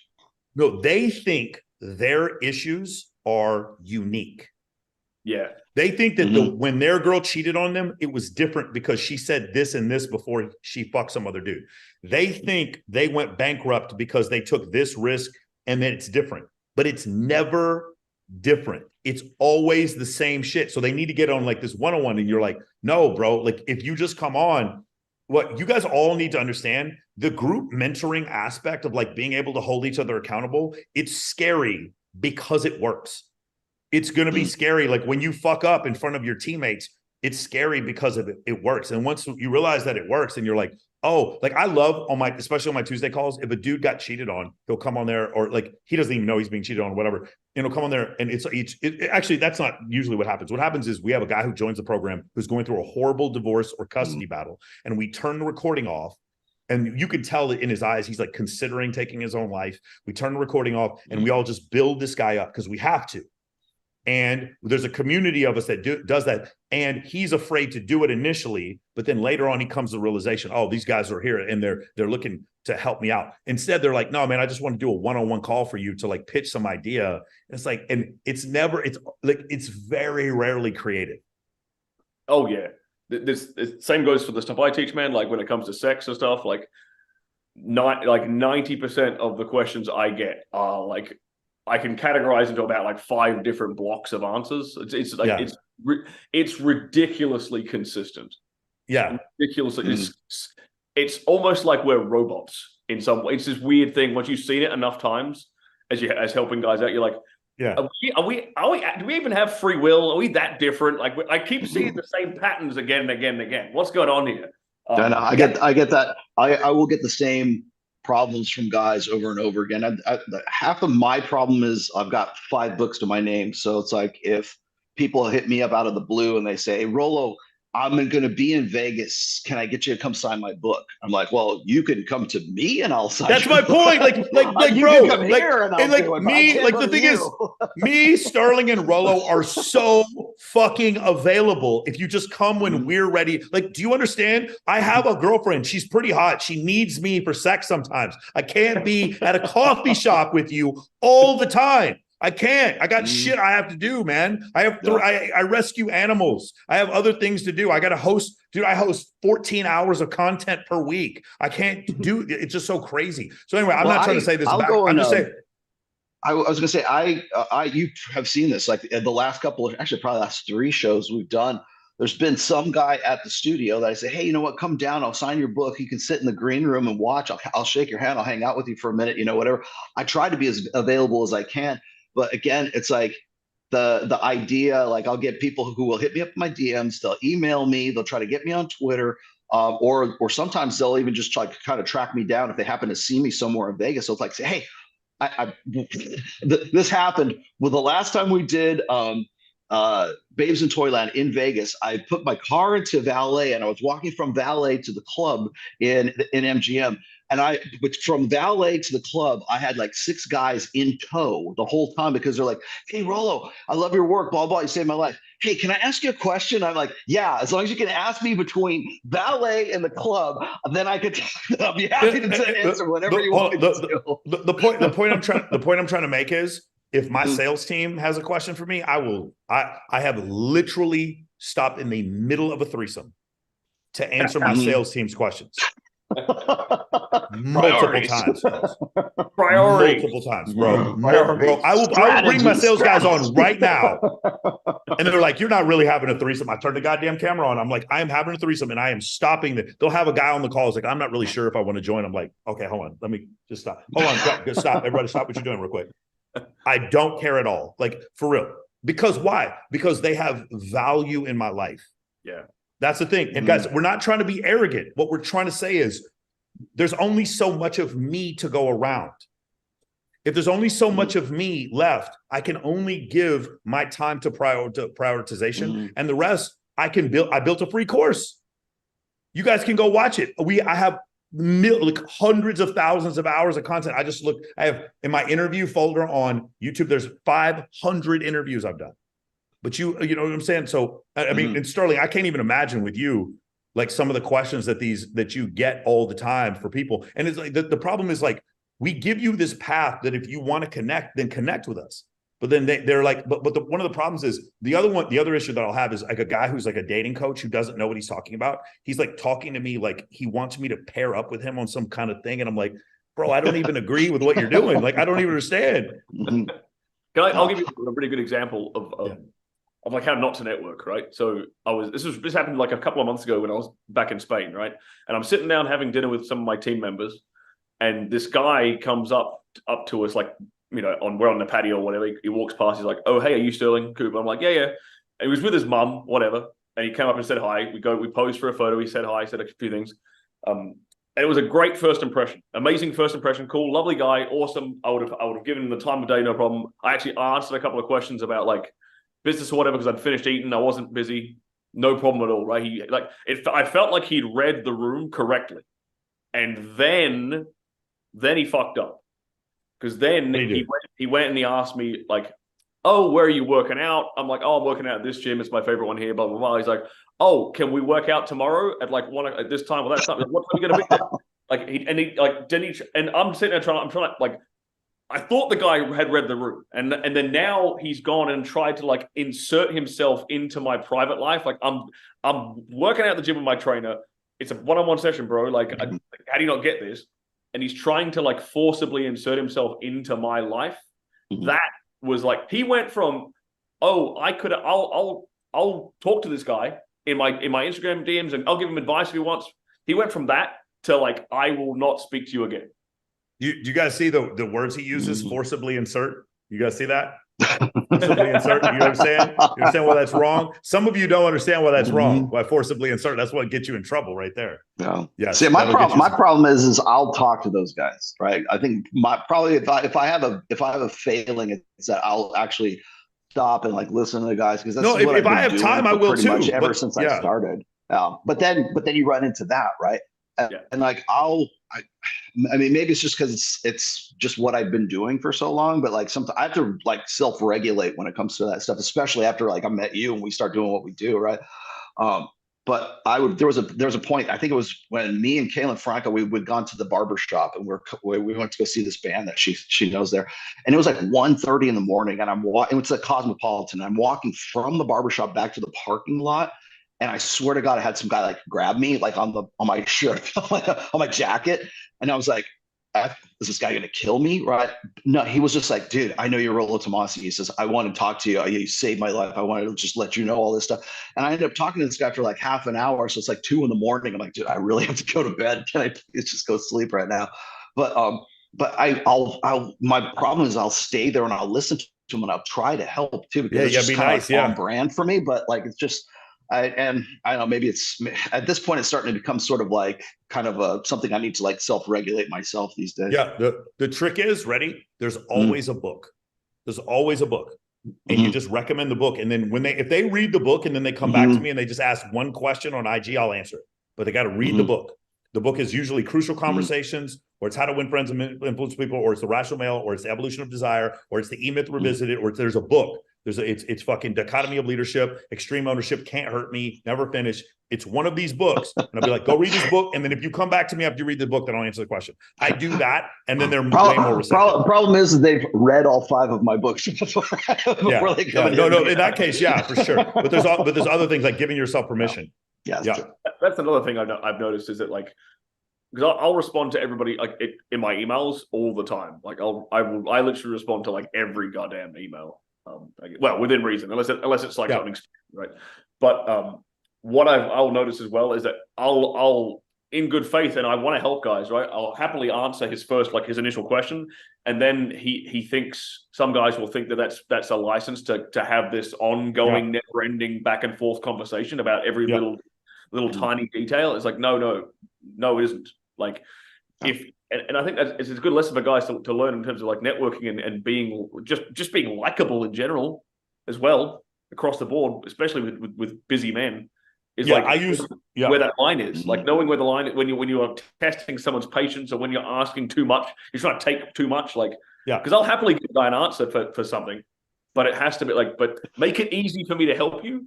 You get what I'm saying? Make it easy. Give me all the context, give me all the details, so I can give you the answer right now, rather than like dragging this thing out, telling me your life story over like 20 emails back and forth forever. Just help me to help you in the first place, so I can keep going, because I've got lots of shit to do. So let's talk about the 3 of us connecting. We all have a platform online where we're able to promote each other's stuff and each other's ideas. And then even with Sterling, like I made a bunch of clips of everything. Like I had my team make a bunch of clips. So that's the value that I can offer very quickly. You know how hard it is to like get Wes Watson to like do something with you, or fucking Dan Fleischman or Ty Lopez or Dan Bilzerian, because we have something immediately to offer. That's the reason why that works. So that's something that I did. That's the reason why me, Sterling, and Rollo have so much in common. And because if I have a new tip, like for instance, I hired a new team that helps build my content. First thing I'm gonna do is I'm gonna tell Sterling about it. I'm gonna tell Rollo about it. And if they want to jump on it, they can. Of all people, I was getting my, I'll tell you this right now, Rollo, a bunch of my clips before the new team. You know who I got that from? Pearl. I actually stole Pearl's fucking person from Nigeria. Context. Yeah, everybody knows about this dude, right? And like, so in that case, for sure, when I sit there and I talk to like some other people, because we had so much success, we took our sales funnel from about 40K a month to about 520,000 a month. When we did that, I go through step by step. If I do that and I'm having a conversation with somebody who's in this space, immediately they're going to listen, because I'm offering them value. I'm offering them value. I'm not asking for value. I'm offering. If I met Elon Musk, I would try to offer, to be ridiculous, but I would try to offer value instead of like always trying to take value. That's the other thing. And then I would quickly show some level of competency and usefulness. And that way you're going to be in there. That's why people want to network with you. You understand what I'm saying? Yeah. Like, again, I'm always trying to send new studies and statistics to Myron, because I know Myron wants that for Fresh and Fit. I'm always trying to do that. And I'm always trying to send really fucking hot girls that I know to Justin. Because I know he can use them. Or Sterling. But I can't send them to Rollo. Rollo just finds them anyway. Rollo just finds them. They end up in my DMs anyways. They don't want something. That's why. Yeah. Okay. So we're going to do 2 things real quick, and then we're going to open it up to questions. So a bunch of guys just started asking questions. Let me read some super chats real quick.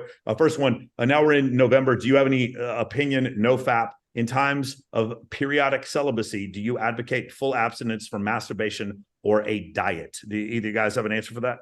I did a full show on this with Ryan just yesterday, but yeah, go ahead. I know Sterling, so you know what's funny? Well, I can levitate. I learned the ancient Shaolin art of meditation, of levitation, because through no masturbation. Now, do you know it's funny, Sterling? When we started doing Rule Zero together all those years ago. There was this one video of our very first, and like when I interviewed you on my show, and the first thing we talked about is exactly this. We're still talking about it like 5 years later. No. And you're not gonna levitate. You're not gonna punch your fist through a cinder block. It's not like woo magical stuff. I have come to the conclusion that I understand like the power of the belief in it, but I'm not really sure you're going to be able to levitate or astral project or whatever if you don't get like stop jerking off, right? But on the same principle though, the last time you were on Access Vegas, Sterling, when I think you got a question during the show saying, you know, like, hey, my sexual performance is like in the shit can. What can I do? And the very first thing you said was, stop jerking it to porn. Stop snapping your radish. Yes. So what do you think about this concept, Sterling? Like zero? Like what do you think? Yeah, I've got there is there's no real benefit to like making masturbation this like super constant habit as a guy. I don't think there's any benefit to doing it. But at the same time, I do not think that, I don't think no fapping will not help you learn a second language instantly. It'll not make you telepathic. It'll not make you fly. It'll not make you it won't do all these magical, mystical things to you, right? And and more importantly, I think developing a personality or a character trait around not touching your penis is kind of weird. This is an attribute. This is an attribute I have. The don't touch my penis attribute. That tells me like good for you for abstaining from masturbation. I encourage you to do that. I encourage you to quit porn. Absolutely. As an ex-porn, I'm sitting here fucking telling you, I'm encouraging you to not touch that shit. However, develop a personality around real things. Don't develop a personality around, hey man, I don't touch my cock. Great. Now what? Like, where's that? Hi, I'm Michael. Guess what? I don't touch my cock. Mm-hmm. All right. So, and it's been 90 days since I've touched my penis. So what does the science say about this specifically when we talk about like testosterone? The whole thing about boxers not, having sex with their wives or masturbating before they fight. There are studies that show that your testosterone levels will go up if you have not had sex in a long time or you haven't done that in a long time. But there's also, it'll go up a lot, but there's also some stuff that shows that if you're having sex on a regular basis versus not having sex at all, that your testosterone levels will also go up. So it's kind of a mix. There's kind of a middle gray area. Probably 2 weeks before the fight, I wouldn't do any and have your testosterone levels go up. But I don't know that like never doing it is, you guys have to understand, right? Just like if I were to lift weights a lot, I get calluses on my hands. The ability to develop calluses on your hands is an evolutionary adaptation that your ancestors needed, hundreds of thousands, millions of years ago, if you go back to primates. So there's an evolutionary adaptation in your body as you do more physical labor and tear more muscle fibers. Your body needs more testosterone for protein synthesis. If you do more work, your body develops more testosterone or produces more. If you do less work, it does less. If you are a person, all of a sudden, I want you to consider this. You're the last man on earth. You live in a city. There's 500 women. They all want to fuck you, and you have to fuck all of them over the course of a month. Imagine what evolution would do. Evolution, all of a sudden, your glands would say, need to produce more sperm, more testosterone. Your body would just know to do it through evolutionary purposes. So if your body would produce more testosterone as you're having more sex, that would make sense evolutionarily. At the same time, if you've had no sex, then what are you supposed to do? You're supposed to go out there and hunt, kill things, produce, protect the environment. Why? Because you need to be more competitive. That more competitive nature that you have allows you to compete for the attention of women that will let you have sex with them. So you could get more testosterone from having like no sexual access and having some sexual access. Yeah. I compared it. Well, good. I compared it to like if you're really hungry, you get hangry. Yeah, like you're like you get frustrated, like fuck on you. It's like that Snickers commercial where you turn into Joe Pesci until you have a Snickers, and then now you go back to who you are. But this is just me spitballing. But I think one of the reasons why that's sort of an evolutionary adaptation is because in our evolutionary past, our ancestral past, if you were hungry and you got pissed off enough to get out there and motivate you to get off your ass and go chase down that fucking caribou, that's what it took, then that's what's going to be survival wise and a good adaptation, right? So now think of that in terms of, if you're sitting around and you're jerking off all the time, if you're satiated all the time, you're not really going to be hungry enough to like be motivated to go out and actually do something so you can actually reproduce, instead of sit there and snap the radish over. I was going to say, I don't know, you might know if there's any scientific background to this, Michael, but it seems to me like your body knows when you're having sex and your body knows when you're just jerking it. Like your body's like, because guys kind of get that innate feeling of like, there's always this innate bit of shame or guilt with jerking off, right? Your body kind of knows you didn't earn that. Okay. Put a 1 in the chat if this has ever happened to you guys. Listen to me. You've hurt yourself, twisted an ankle, hurt your leg, like some sort of pain that you're feeling, and then you start having sex and you don't feel shit. Put a 1 in the chat if this has ever happened to you, bro. I'm like fucked up, bro. I'm fucked up in Mexico, hurt myself. As soon as Kylie and I start getting it on, I don't feel anything, bro. All the pain goes away. It's like this ultimate painkiller. Now, the thing is, it's even more so for women. You'll see, like, women can't, like, they don't take it, like, they don't play football or whatever. As soon as they're having sex, they're like, choke me, slapping me.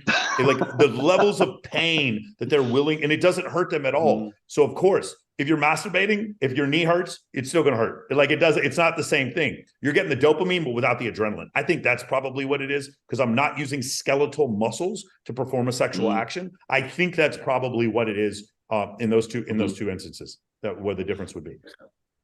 Well, it's like one of the reasons we like scary movies. Like, if you like horror movies, you like scary movies.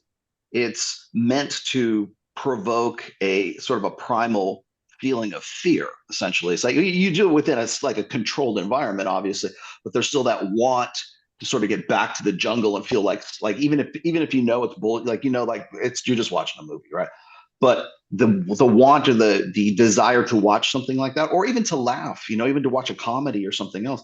There's the purpose for watching certain media has primal evolutionary roots. So if you're looking at, like, say, a horror movie, it's meant to sort of remind you that everything's still working, but it's not, you're not actually in a survival, like you're going to get killed by, like, Jason or, Texas Chainsaw Massacre, right?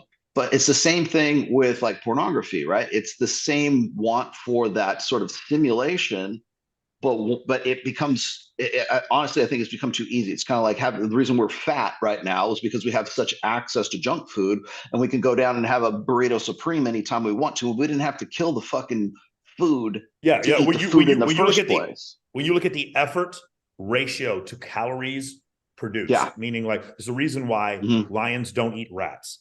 Lions have to expend more calories to catch a rat than the rat they would consume from the rat.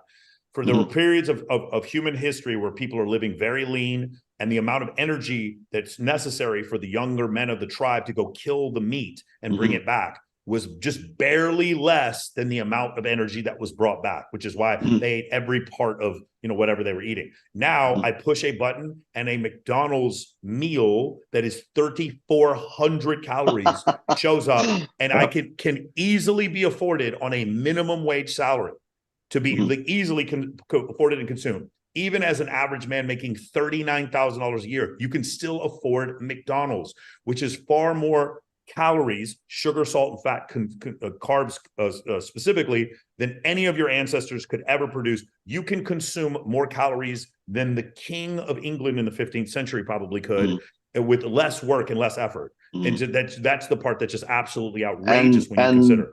Likewise, you have access to a degree, virtually a degree of sexuality that was reserved for Caligula, right? Social media, for sure. That emperors of, Chinese dynastic emperors in the Forbidden City, right? That was reserved for just the topmost elite man. Now, any kid with a freaking cell phone has unlimited access to unlimited sexuality, in the same way that we have unlimited access to unlimited calories down at Taco Bell, right? So it's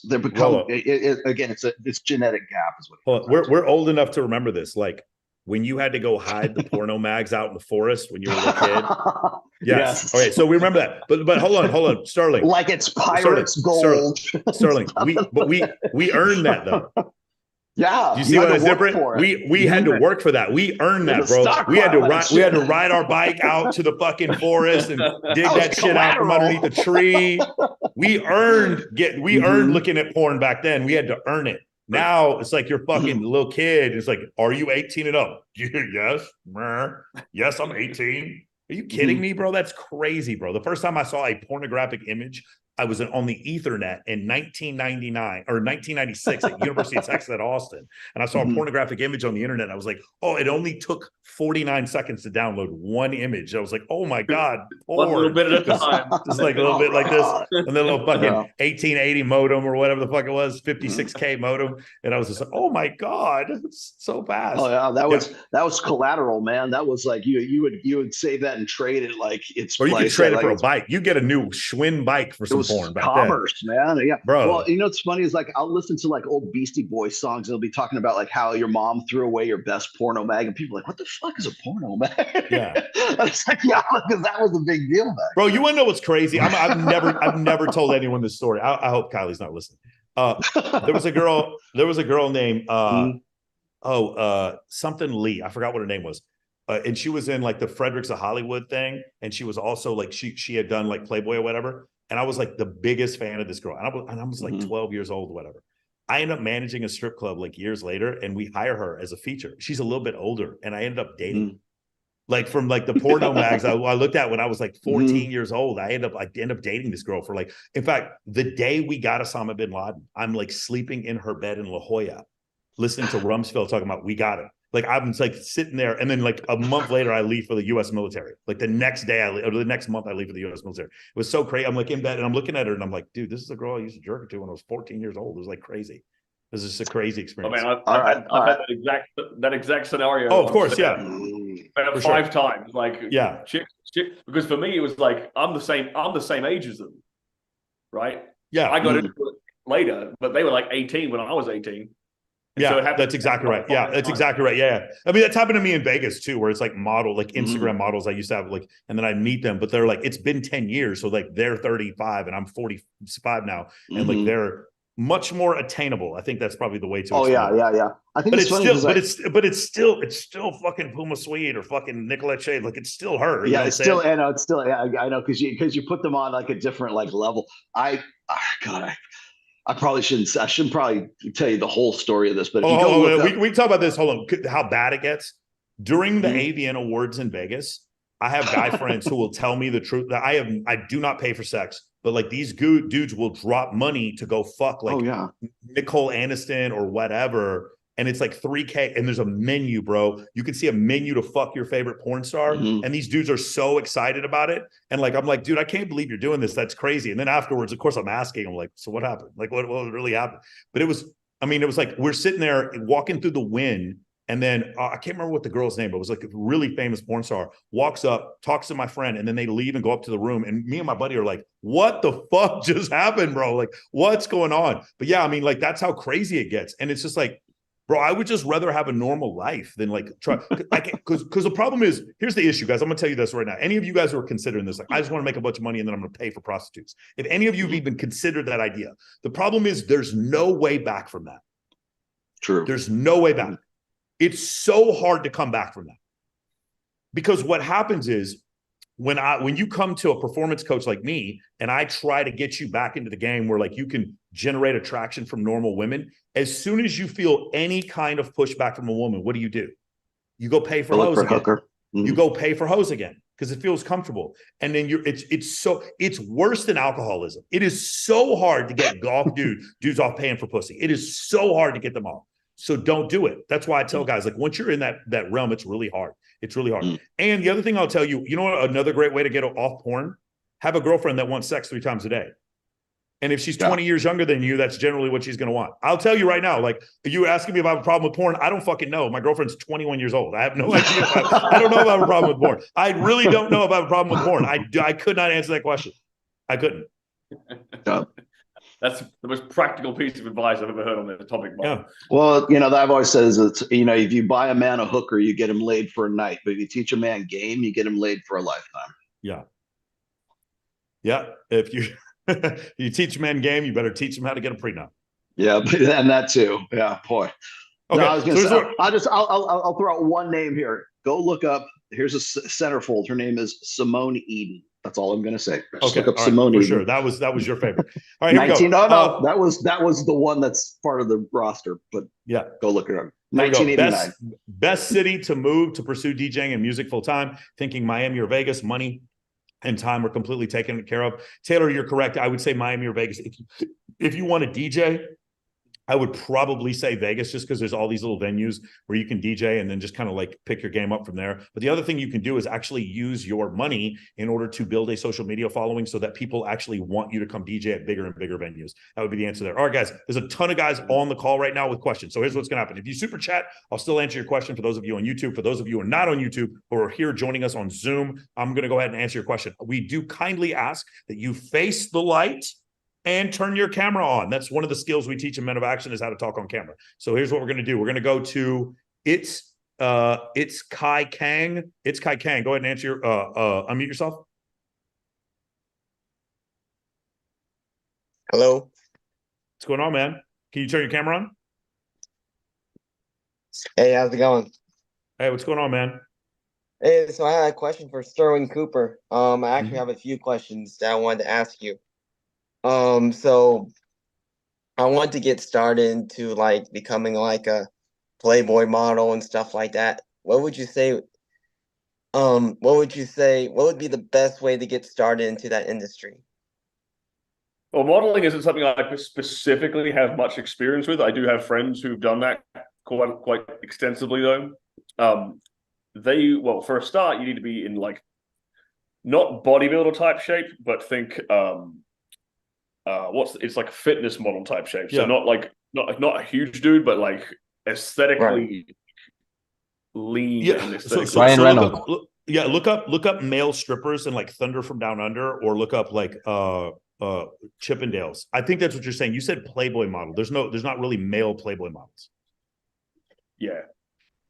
Okay. Is that you're saying you specifically, like you want to model for Playboy, or like, I mean, you might be. I'm looking. What do you mean, Kai? Well, like Tristan Tate, he said he was like something to do with like Playboy modeling, or I think Tristan dated some Playboy models, and he may have done some modeling, but he didn't model for Playboy, unless Playboy did a feature on him, in which case it wasn't a model. It was probably like a feature where they wrote about him, which I'm not aware if they have. Okay. Okay, my bad. I got it confused. Okay. And then my second question for you, for Sterling, is having more facial hair, is it like more masculine, or can you tell if somebody has, when they have more facial hair, can you tell if they have more masculine, or they're more mature as a man when they have more like facial hair? Not really, man. I mean, I do this because I look better like this. I think I don't look as good with a clean shaven face. So I haven't gone clean shaven in about like 8 years. I think once because my barber fucked up. Right. But it's because I know I look good like this. And there's other guys who look way better with like my cousin, for example, has like the same genetics as me. He's got a beard out to like here, and he rocks it. But if he shaved it down, he'd look chubby because he is kind of chubby. So like some dudes will use facial hair to compensate for like a lack of jawline, or to compensate for like a fat face, really, all the time too. But it's about finding out what works with your facial structure. And I mean, I'm assuming from what I can see, it looks like you might be from an Asian background. I'm going to assume, so you might struggle to really, really deep facial hair anyway. It's not, most Asian guys tend to be a lot more like clean shaven and like baby faced generally, just because that's just genetics. So you got to kind of like work with what you got. Well, I was like, I don't know if it's just like an Asian thing, but I've heard that a lot of Asian men, we don't have a lot of facial hair, or when we become From what I've seen, like it's very rare. You get the occasional like big good mustache, but full on beard's pretty rare. Kai, see, this is the guy. Like, I know a bunch of guys with Thunder from Down Under. Like, this is what we're talking about, Kai. Like, do you see how their shoulders are significantly wider than their waist? You can actually see definition in their lower abdomen. You see that now? I know some of these guys. I actually like Some of them have told me what their regiments are as far as like tests and other stuff. So I've actually stole it. But these guys come, like a couple of these guys come, a couple of these guys, they come judge my bikini competitions. I've met a ton of these dudes. But you'll notice like low body fat percentage. You see definition in the traps, the pectoral muscles. Obviously, you see the six pack. There's definition in the lower abs. You can see a definition right there between the triceps muscle and the deltoid. And then you also see that the shoulders are significantly wider than the waist. Does that make sense? They don't look like Arnold Schwarzenegger. Yeah. They don't look like bodybuilders. Does that make sense? Yeah, that makes sense. Yeah. The different facial hairs as well. Like there's guys in there who are like clean shaven. There's a couple of guys that have like a 4 o'clock shadow. Okay, so this is something that's a little different from like say Chippendales. Is that Thunder from Down Under is a little bit more like masculine based. Whereas if you watch Magic Mike or Chippendales, there's like almost this like hint of androgyny or bisexuality, and there isn't really that with Thunder from Down Under. Thunder from like they don't really do the same thing with these guys. So like, but if you watch Magic Mike, like they come off like a lot of the dudes come off as gay. Like that's just one of the differences. So that's something else that you can look towards. There's a disproportionately high number of male strippers in Vegas that happen to be Australian or fucking from New Zealand. Like a disproportionate, like more than half of them. It's pretty crazy. Yeah. Right.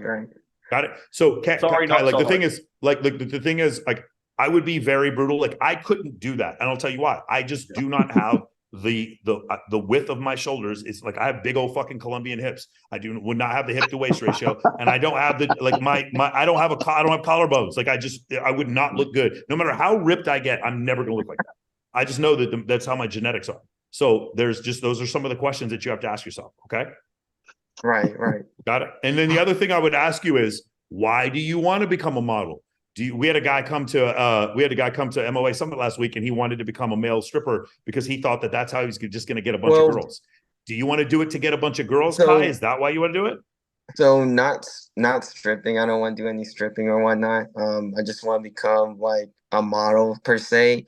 But for the most part, the reason why I wanted to start into becoming a model and stuff like that is because I have a issue when it comes to like I guess per se it's just like being more confident within myself. And I don't know if that there's a lot of other ways to do that, man. You could become a U.S. military officer. There's a lot of other things you can do.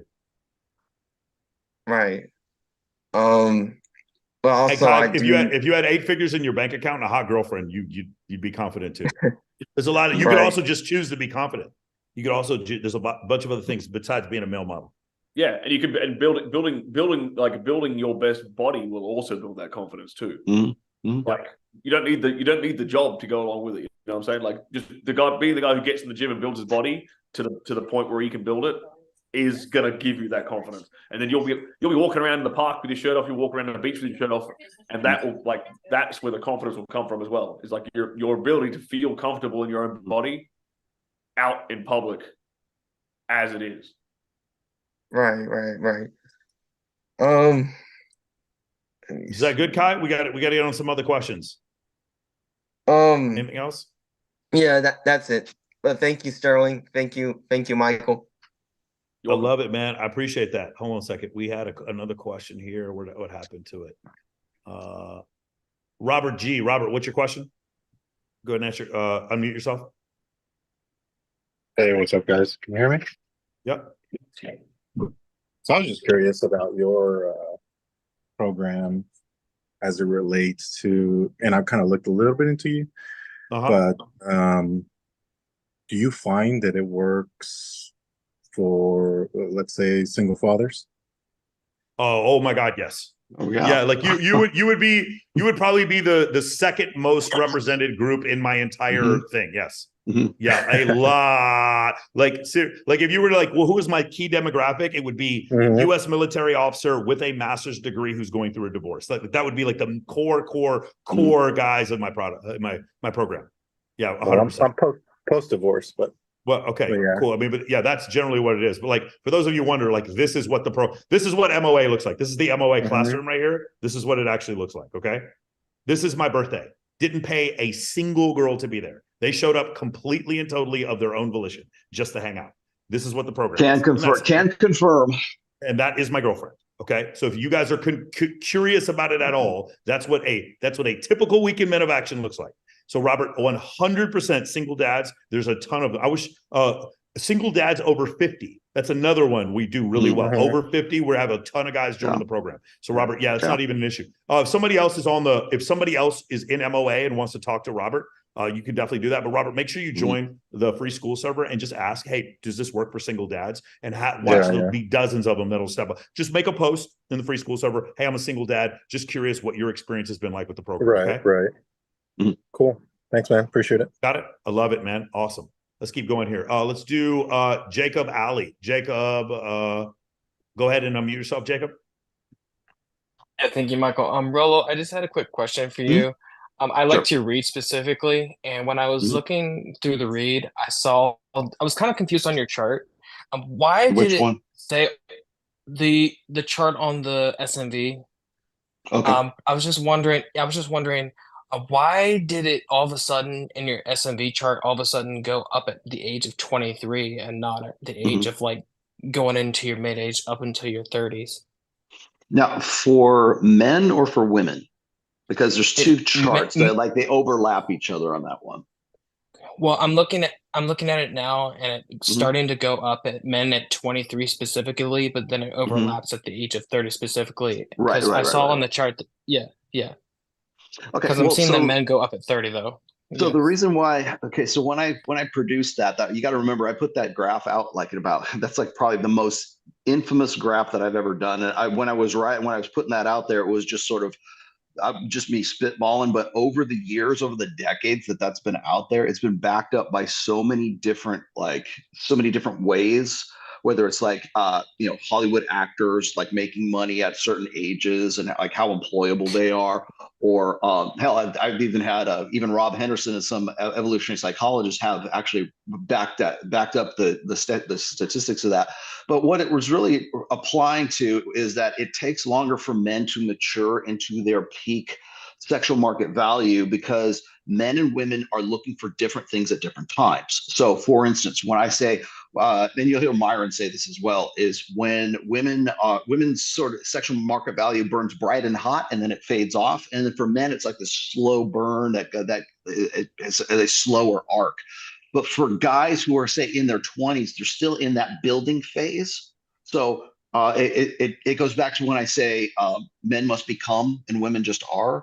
And so, the joke is like, men don't become men until they're 30 because it takes longer for a man to mature into all of the things that would make him maximally attractive as well as arousing. So that's why I peg men's sexual market value peak years right around like the mid 30s, somewhere between like 34, 36, 38, somewhere in there.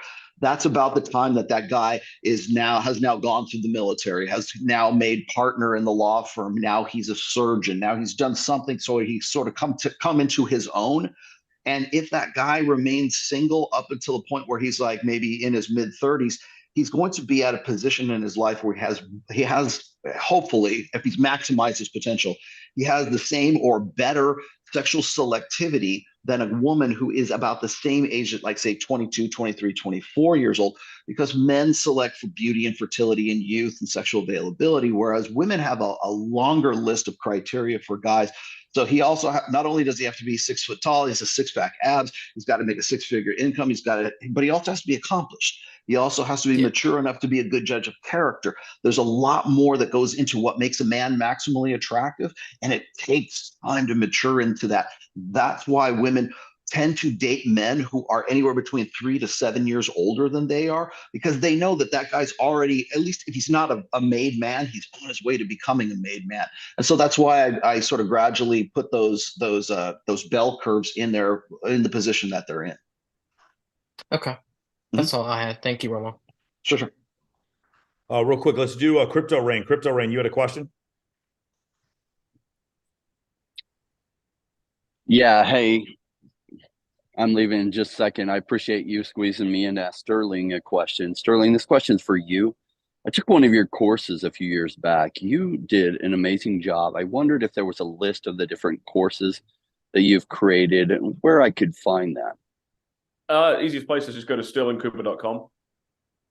That's okay. You'll find everything I've got there. But basically, yeah, everything from, I think you might be referring to like my sexual dominance course that I pranked out a few years ago. Now I've got a dirty talk one. I got one on premature ejaculation, performance anxiety. I try to cover all the problems dudes face in the bedroom. So yeah, if there's any particular thing that needs like any particular screw that needs tightening or whatever, I've got your back, buddy. So, yeah, perfect. Well, the one perfect. Yeah, it was exceptional, the one I took. So yeah, I wanted to see what else there was. Thank you so much. I appreciate that. Love it, man. Love it. Let's keep going here. Let's do Andrew Villanueva. Go ahead and ask your question. Unmute yourself. Hello. First of all, thank you, Rollo Tomasi. You're the father I never had. Had all of my books. Hello, my son. Seal the deal, Sterling Cooper. I'm currently in the process of implementing it. And I followed all of your videos. They fucking work, man. They fucking work. The orgasms. And Michael, I'm currently with MOA right now, using Rollo Tomasi's link, of course. But my main question is, I guess it's more for Rollo and Michael. I'm working on an app right now, and you know how in Meetup and Eventbrite, if I go to most of these events or meetups, they're like sausage fests. So my question is, what do you think if there's a way for you to provide like a social scoring tool such that you could assess somebody's ability to socialize? Do you think that would solve the Meetup app or like an Eventbrite space? Absolutely not. Absolutely not. So I'll tell you why this won't work. The reason why is, so you go into a new city. When you go into a new city, let's just say we go to, like, all of a sudden you move to Vegas and you don't know me. You're going to go on Google and you're say, what's the hottest strip club? And it's going to tell you the shittiest strip club, like fucking Sophia's or Chicas Bonitas is the best strip club. But we all know it's either fucking Rhino Sapphire or CH. North Vegas. And then they're going to tell you, oh, come visit us at XYZ club. I have to be careful. I don't want to say any club names because I don't want to get in trouble. But like the best 3 clubs in the city are Omnia, Zouk, and XS. The best daytime pools are Wet Republic. Just in case you guys didn't know, it's Wet Republic, IU, Encore Beach Club, and Tao Beach. So what'll happen is in any city you go to, there's a cool party that's going on. And in those cool parties, by definition, the best club in the city, Andrew, is the one that has which? Sterling, Rollo. The best club in the city has what? Always, by definition.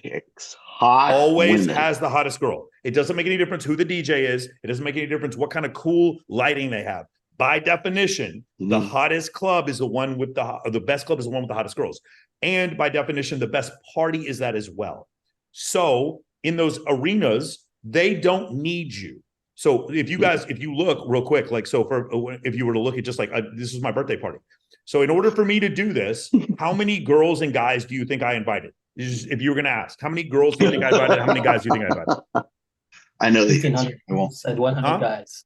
Or 10 guys and 100. And I invited, okay, so yeah, I invited 1,700 girls and 0 guys. And you can't see, but there are 40 guys behind us, like trying to come to the party. If you throw an event, men, because we are more aggressive in general, we're more interested in networking and making money. So we're going to go to the real estate event. And we're more interested in fucking women. So we're going to go to the place where the women are. Women, you must incentivize to come out. And you need that ratio. Like, and when you invite, needs to be like 20 or 50 to 1. When you actually do, again, here's the rule. If you want 100 girls to show up to your event, invite 4,000. If you want 100 guys to show up to your event, invite 0. And you'll get 100 girls and 100 guys. Okay? Does that make sense, Andrew? There's no social score, because as soon as you have a high social score and everyone knows that your event has all the girls at it, guess what shows up to your event? Dudes. All the dudes. This is one of the problems that happened with Paradise Challenge. Paradise Challenge is a fantastic event, but it got to the point where every dude understood that, like, for a really like low cost, like less than $300 a day, you could stay at a fucking resort in Jamaica with 150 super hot girls posting nude. That all of a sudden, like, dozens of dudes started signing up to go to the event, and it didn't screw up the event. We just stopped offering it to people. We just stopped offering it to guys. That's essentially what happened.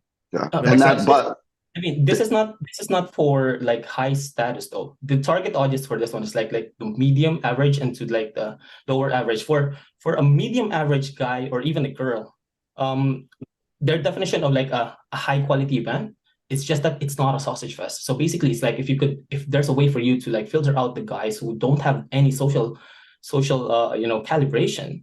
Andrew, I like going to parties where there are guys with no social calibration. Do you want to know why? Because I have no social calibration. Hold on, let's do something real quick. Sterling, you and me, we're in Miami tonight. Let's say you and I go to Kiki on the River. I don't even know if the thing is open. I know the answer. We go to Kiki on the River. At Kiki on the River is like the fucking grade A, creepiest fucking pickup artist boot camp there. And it's fucking 40 guys deep. And they're doing nothing but hitting on girls like crazy with their fucking mohawks and their weird vests and their fucking PUA necklaces and shit. If you and I walk in there, what happens? We clean up. Huh? Say it again. You and me are going to clean up. We're going to clean up. Andrew, Andrew, say it with me. When women are surrounded by beta, what do they crave? Wow. Alpha.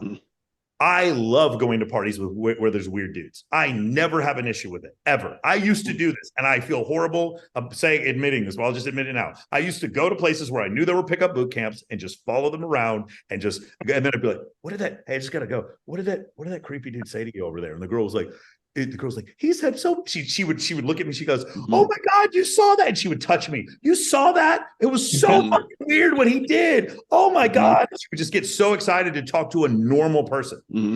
Bro, they'll come up to you. They'll come up to you and they'll grab right there. They'll come up to you and they'll grab your arm and they'll go, save me. Andrew, if you want to go with me to a party full of Thunder from Down Under guys, we can go. See how much you like that party. They will, the hottest you've ever seen in your life will walk up right up to you, hand you her fucking phone and be like, can you take a picture of me with Brock? Like, even acknowledge that you exist, bro. I guess what I'm trying to highlight is actually I think that there's a market for it.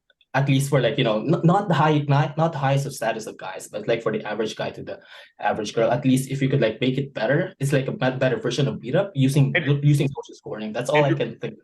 So I just don't think the social score thing is a good idea, because as soon as you tell people you can make more money doing this job, everyone does the job, and then now everyone's doing Amazon FBA or selling solar. It just floods the market, and then there's just no girls left.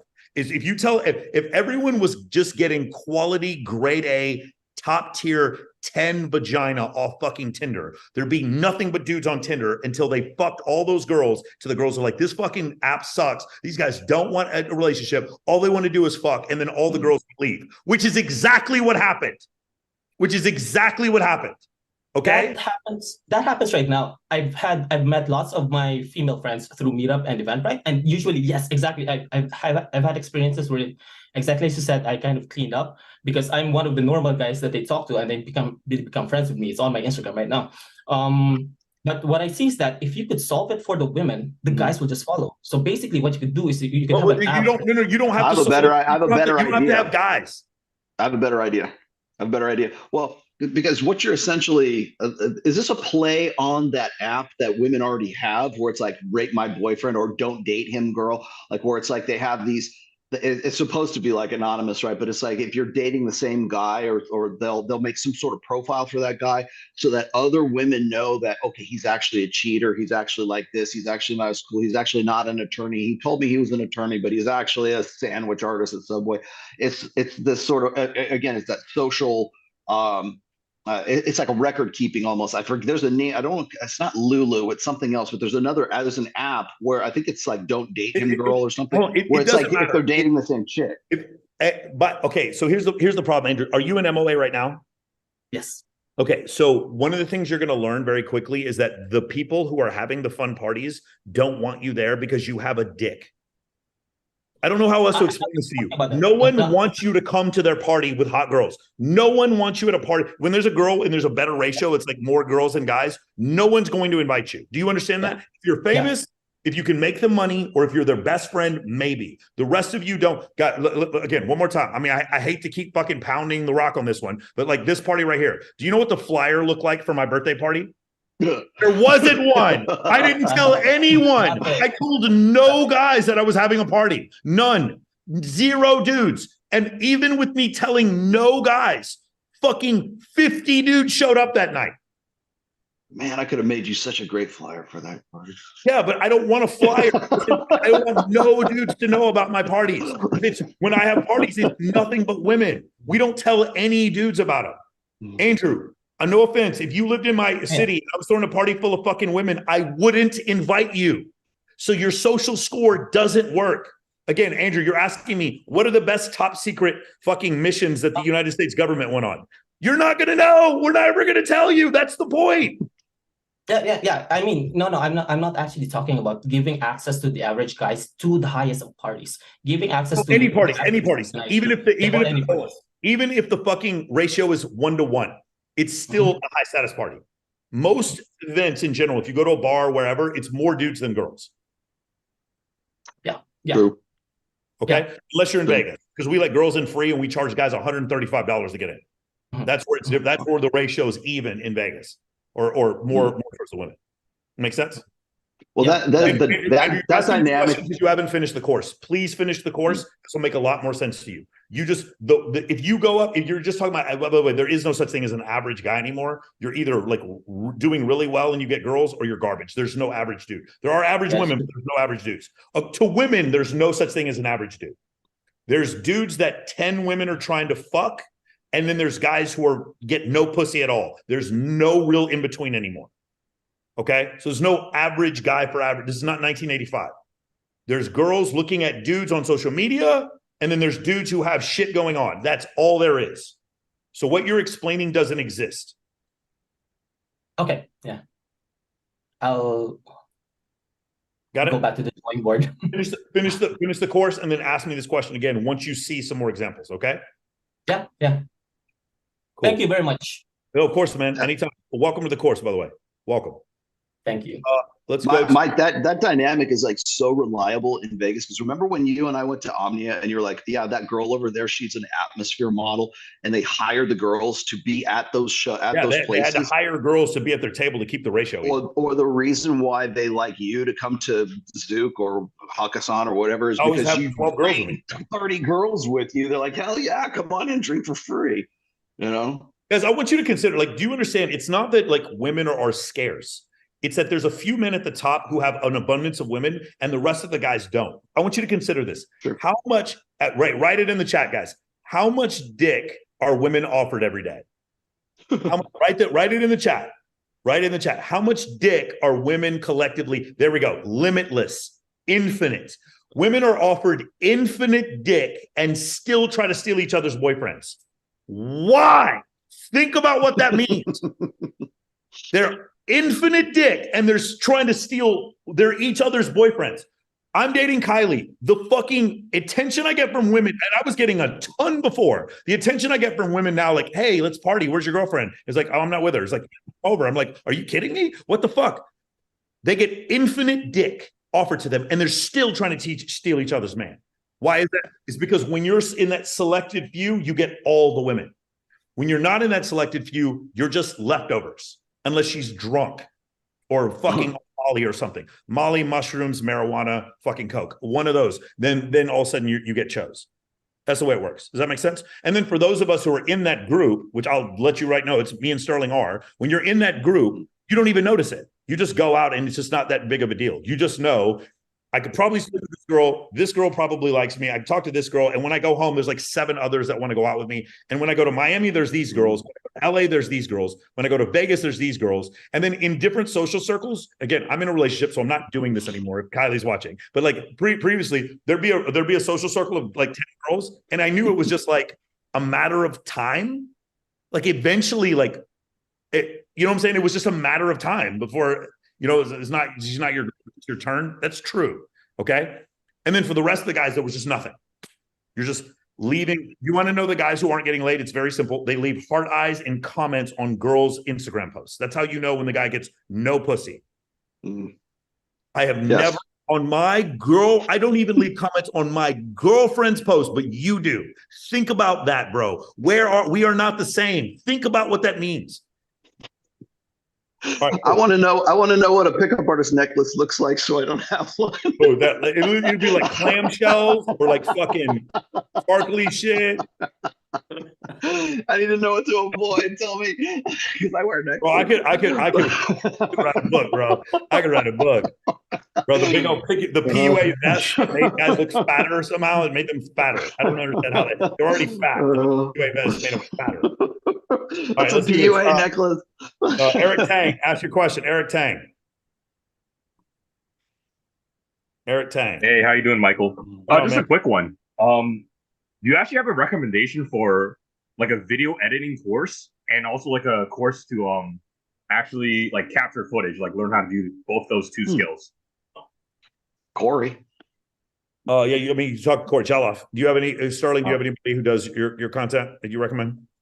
Yeah, I mean, all of my guys come via the real world. That's where I get. That's where I hire all my videos from. Is video in the real world? Is that one of the courses in the real world? Yeah, but it's specifically based around like using it to like affiliate stuff. Affiliate stuff. Yeah. No, Eric, I would look at that in the real world too. That I bet you there's some guys in there that are fucking awesome. The problem you're going to have though, Eric, is like for social media content, is that you're competing with people in fucking Namibia and fucking Namibia. You're competing with people. My personal assistant for my stuff, he lives in Mosul, Iraq. That's because for me, I saw that like obviously like Instagram and a lot of content is like shifting towards like away from pictures and more into like video. So obviously we want to get ahead of the curve. Obviously, I figured like might as well just like learn the skill myself. Just like a little bit to a certain extent. It's so inexpensive. I'd rather hire someone with that skill. That's where I'd be right now. I did think about that. The people I found in like Fiverr, it's like very like mediocre, just like very basic like video editing stuff like that. If you want to get into like commercial, you can get like very expensive, you know. Okay. Yeah, I mean, I would check out Real World, or I would just check out like I would check out Corey's course. Yeah. Okay. Sounds good. Thanks, man. Beautiful. Let's go to Matthew Honan. Matthew, what's your question?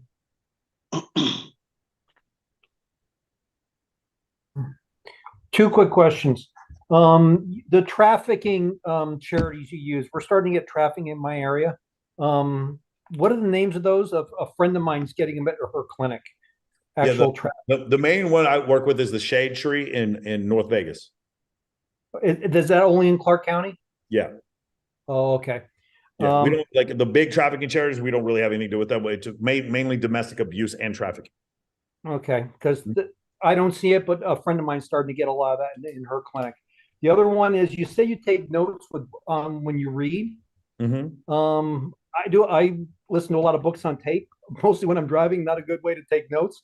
How do you specifically take notes when you're on books you're reading? I'll put a hyphen and then I'll write one sentence note like per chapter on everything that I'm reading. That's what I do.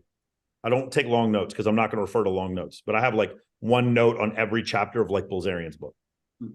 Is it in a separate app or is it an app you're actually reading on? Use the simple free Notes 1.0 that you got on your iPhone. Okay. And the one thing I want to recommend, if Libby is a great app for free books. Got it. Okay, nice. I've heard about that one. Yeah. Let's do, if people specifically have questions for Sterling, I'm gonna go to those people. Let's go Zach Handa. Zach, what's your question? Oh, hi. I actually do have a question specific to Sterling. So I have some videos from when I was younger floating around on some like adult websites. They were with ladies, so it's cool, like you just get high fives in 2023 at work and stuff. But I do stand-up comedy now, and I feel like my stand-up comedy videos will never have as many views as those other videos, and I'm like, and I know I shouldn't be like that because people are searching for the lady. But like it's pretty niche, and the guy does DMCA takedown requests, so I'm like, do you ever, now that you make like, you're like a sex teacher and you make like a different kind of content, do you ever be like, man, if you're an MOA and deep down you knew that Zach Handa did stuff like this, put a one in the chat. Put a one in the chat. If deep down you knew this was actually what's going on, put a one in the chat. All right, go ahead. But yeah, do you ever like kind of have that as a goal in the back of your head? It's just like, man, I wish that like I made a video that got like, cause I mean, but you're also like you don't need to speak English to enjoy a porn video. You know what I mean? It's a lot of Turkish people watching mine, you know, and so you learn a new language. The universal language that we all speak. For me specifically, no, it's not something I'm concerning myself with because it's kind of, for me at least, my specific situation is kind of like my resume. It's like I can talk. Here's why I can talk about this. Like, look, cat likes camera action, right? I do have a bunch of I know a few girls who left the industry in the last few years who are like trying to get rid of their shit now, and they're using like DMCA takedown request stuff pretty consistently, and they're cracking these websites are cracking down a lot more now, especially if you don't have a model release. Like the person who uploaded it didn't have a specifically like a model release for both models. They can actually get the thing taken down pretty quick. So that's another option if you actually ever do want to get that stuff taken down. It's a bit easier now than it ever has been.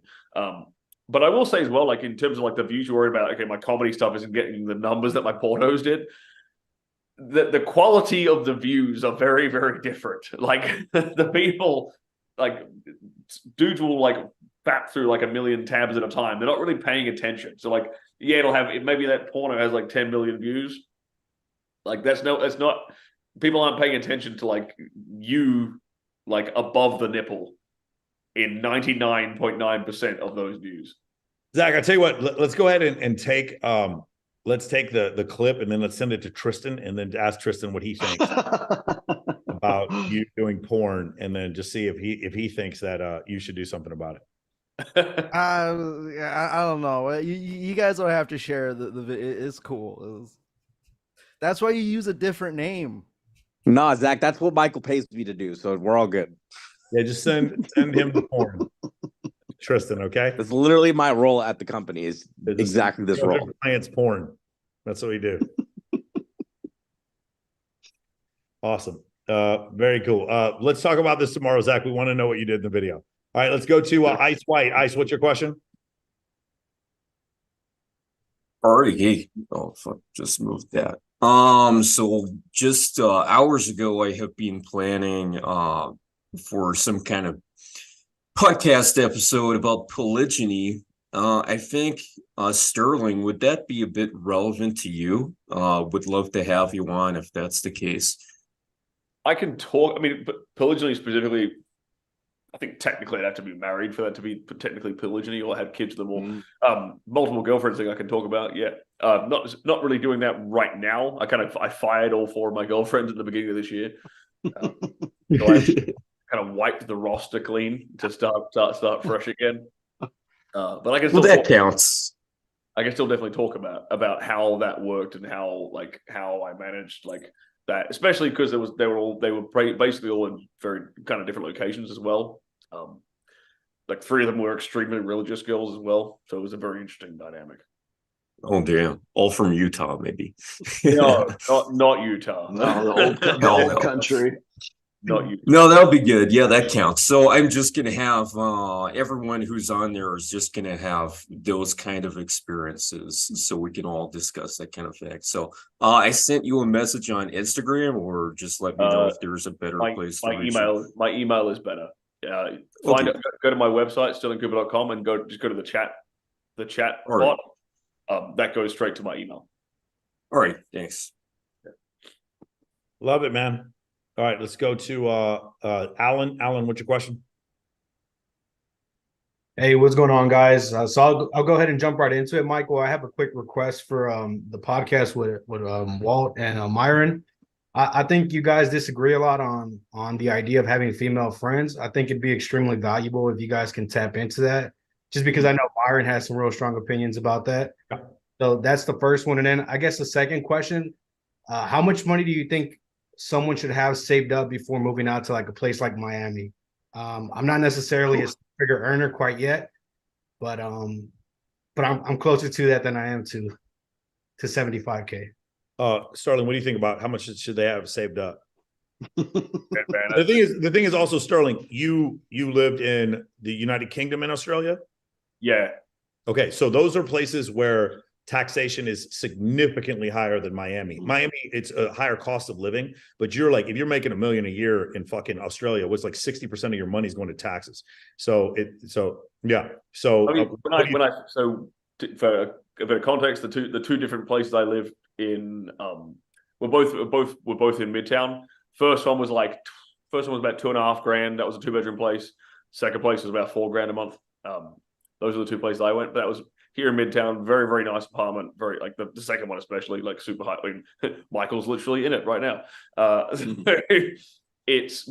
Midtown. Brickell's even more expensive than that, from my understanding, depending on which apartment you're in. You can go down to like Coral Gables. That's actually quite nice, and it's near the university. Lots of girls around there, to be honest. Actually, quite nice. Or a nice clean area. Or you can go a little bit further north, like Fort Lauderdale is a lot cheaper. But it is a bit of a drive from there down to like where the action is in like Brickell and like South Beach and more around like Midtown and stuff. So depends how in amongst it you want to be. I personally picked Midtown because I actually didn't like how busy Brickell was, and I liked the walkability of like Midtown Wynwood area. Like I can walk to fucking anything I want. Like I literally walk to a dozen bars, no problem. So that was the reason I picked that. So yeah, it depends exactly what you want specifically from where you're trying to live. I mean, I was asking, what do you like? Vegas is a lot cheaper than Miami, so I don't know, how much you want to have saved up. But I mean, I think maybe an answer would be, could you live for 6 months without work? That may be, that might be something I would say. Yeah. So to give you some context, Michael, I work remote as well. I can move to certain states. Unfortunately, Nevada is not one of those. But I can go out to Florida. I guess they file payroll there. I guess the biggest thing is, since I focus on Latin music as a music producer, it's a real good area to move to. Of course, yeah, I'm for sure. I'm just saying, like, I would figure out where you want to live and figure out what your living expenses are, and then say, can I make it here 6 months without working? But you live remote, so I would still make that calculation, even if you do have a job. Yeah. That's very fair. Yeah, like my apartment in Vegas is probably bigger than this, and it's $2,500. It's here, it's like $4,000. Like it's significantly different. Yep. Thank you, guys. All right, no problem. Let's keep going. Let me see here. Let's do Kai Kang one more time. What's your question? Hey, so I want to rephrase what I said about the reason to become a model and stuff. I just wanted to be like a great example for like the Asian community, because of Asian men. We see a lot of weak Asian men around, and I just wanted to be. I mean, even myself, I'm not very confident yet, especially with like women and stuff. But I do want to set a great example of these Asian men, and I want to become like more confident, and that's why I wanted to become more of a model. Kai, then what I would do is become a strong Asian man and don't worry about becoming a model. Mm-hmm. Kai, look up a bodybuilder. His name is Hide Tata Yamagishi. I did a full up podcast with him and his trainer on my channel not too long ago. That guy is the IFBB world champion right now, and is a proud Japanese. Well, he's a Japanese American, but he's a Japanese gentleman, and is at 50 years old is the IFB. Not only is he a great Asian, he's also a great representative of my demographic too. I'm proud to say. And the guy is 5'9", 5'9", something like 5'8", somewhere around there. So with all that, the guy is still the IFBB world champion bodybuilder. So go look up Hide Yamagishi. Right. There are some very good examples. So gotcha. I'm like 5'5", 5'5". So I got a lot of catching up to do when it comes to like working out and just becoming more confident. If you're looking for inspiration, look up Hide Yamagishi. Gotcha. And all of these questions are going to be more towards Michael. So I'm living in a small town, and It's kind of embarrassing to say this, but I'm still living with my parents, and I'm It's not living in a embarrassing. small town Like right now. 30% of people who live in Europe, 30% of the men who live in Europe under the age of 30 live with their parents. It's more than that. It's like 40-something%. It's not embarrassing. In the United States, it's a little bit more embarrassing, but it's not something to worry about. Anyway, Kai, I need you to get to your question a little faster. So one of the things we teach in the course is how to enunciate and get to your questions. I'm going to challenge you here real quick, okay? Right. I need to look right in the camera, and I need you to ask your question in 2 sentences. Okay. So my question is, since I live with my parents, You don't need to say what your question is. I need you to be concise. I need you to ask your question in 2 sentences. Go.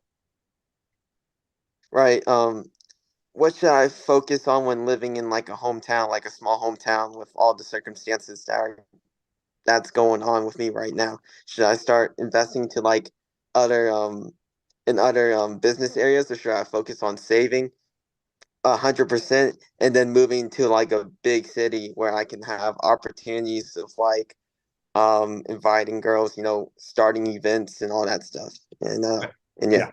Okay, cool. Do you have any Sterling, do you have anything you want to say about this? You're young, living with your parents. What would you do?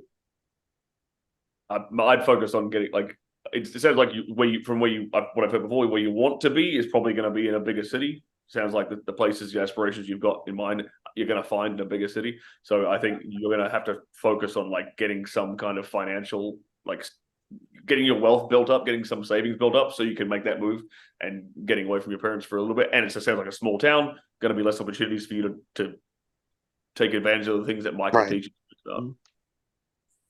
Right.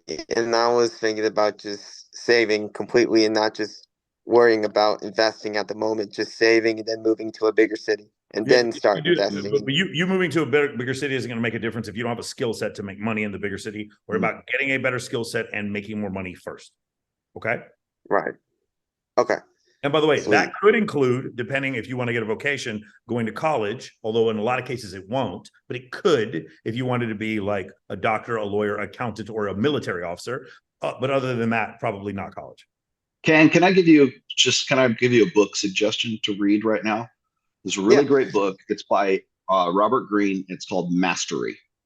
And I always suggest this to people who are like guys, the younger guys who are in your situation right now.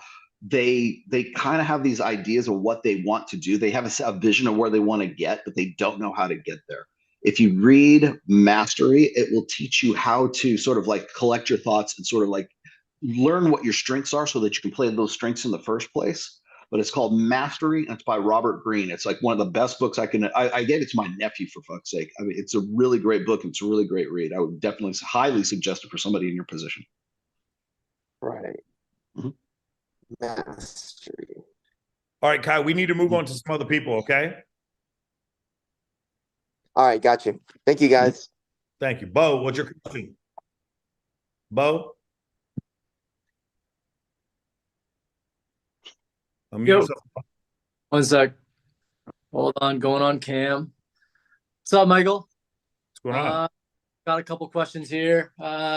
First one is, we want to throw tech geared events in tech generally. So similar to what Andrew said before, you have these meetups in your city. They're big sausage fests. We'd want to throw more fun tech geared events.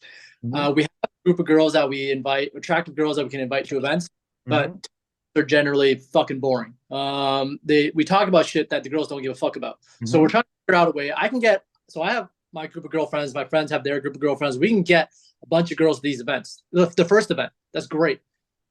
We don't know how the fuck we're gonna get them to stay though. So we're trying to figure out how to throw a more fun tech event where girls want to come back. So one example, a lot of things like my friend works at YSL, my other friend works at LV. They get discounts on bags. So one of the things, we have a bag giveaway, or maybe we have photographers there, but we can't think of, we were just looking for other brainstorming ideas to keep girls coming to these events.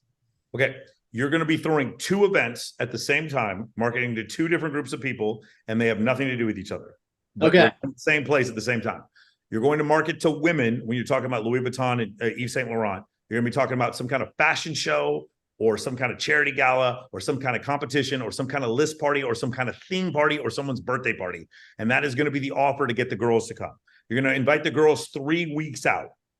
Okay. You're going to reconfirm maybe 17 to 10 days out. And then you're going to confirm again like 3 to 1 days out.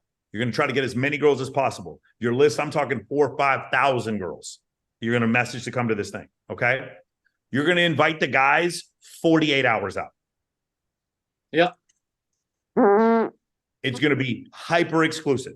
The first party, when you throw the party, even though it's a tech party, when you show the video later, it's going to look like there were 22 girls to every guy there. I don't care if the age ratio is even. You're going to get all the girls to go in one place and you're going to take videos of them. And everyone, when they see your parties, it's going to look like there's 20 girls to every guy. Does that make sense? Your photos and videos will look like there's 20 girls to every guy. Dudes are going to be like, fuck, I have to go to that. Okay? Okay. That's my first question. And that's actually perfect. We never thought about marketing it 2 different ways. So I'll bring that back to the guys. Second question is, you mentioned the invite 3,000, 4,000 people. Do we ever, I know there's been like a talk, we've talked about it, especially on the school chat, but there doesn't seem to be a definitive solution. Just wondering, is there another solution outside of the Instagram invite issue where you can only send out 1 invite now? Like, for example, we've been doing events for a while. We've already sent out thousands of invites, and now we can't resend to half of the people. Is there a way around it, or do we just stories, dude? Yeah. Bo, yeah. Tristan just said, Bo, are you in Men of Action right now? Yeah. Okay. Bo, so we've been trying to explain this to everybody. We've been explaining that for months, bro, in this program. Yeah, it's in the program. My guy. All right, what's up? You reply to their story, and you can get around the firewall for infinite. Okay, cool. But I did reply to one story, but it still said, actually, I guess the message sends out, but it still says at the bottom, you've sent out the invite.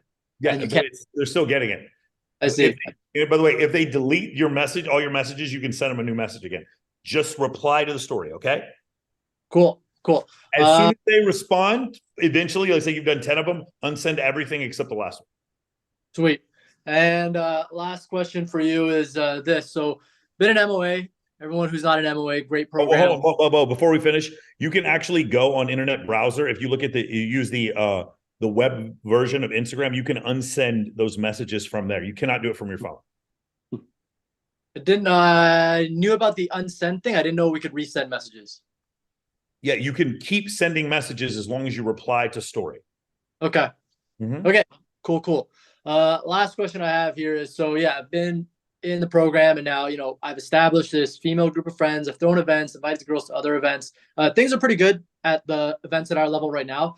The goal right now is that, right now we're kind of plateauing. We'd like to find a way to we want to level up our events. What I mean by that is we want to get people like IG models with larger followings, investors, company founders. I'm not saying like Bill Gates or anyone. I'm saying like maybe the CEO of a local tech company. So besides attending events, trying to network with these people, is there any strategy you use to find these individuals and network with them besides just like cold DMing them on IG or anything like that? Or do we have to kind of go out and find these people and talk to them at events? I will tell you, I don't have any trouble finding these people because they're dudes. So like, you want to trying to get real estate agents to come to your event is a joke. They're real estate agents. If people want people who are good at making money, go to events where there's other successful people, and you don't have to try that hard to invite them. If I got Sterling and Rollo free passes to backstage to CES, they would say yes. We're just going to be backstage with fucking billionaires. Of course they're going to say yes. Bo, it's not hard. Like, I'm telling you, there's 2 completely different worlds. Vapid women with big fake titties who get attention on social media are hard as fuck to keep their attention.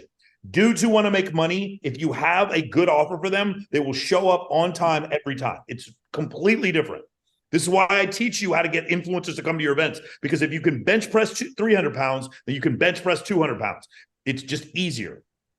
I'm just like, I reached out to fucking the biggest attorney, the biggest, like some of the biggest people who work, professional athletes. I reach out to them all the time on my social media. They always respond because they're dudes, Bo. They're men.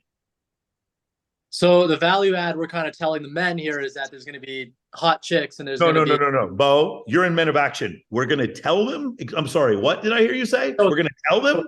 We are going to tell them shit. What are we going to do, Bo? Tell them to look at our videos. We're going to fucking show them.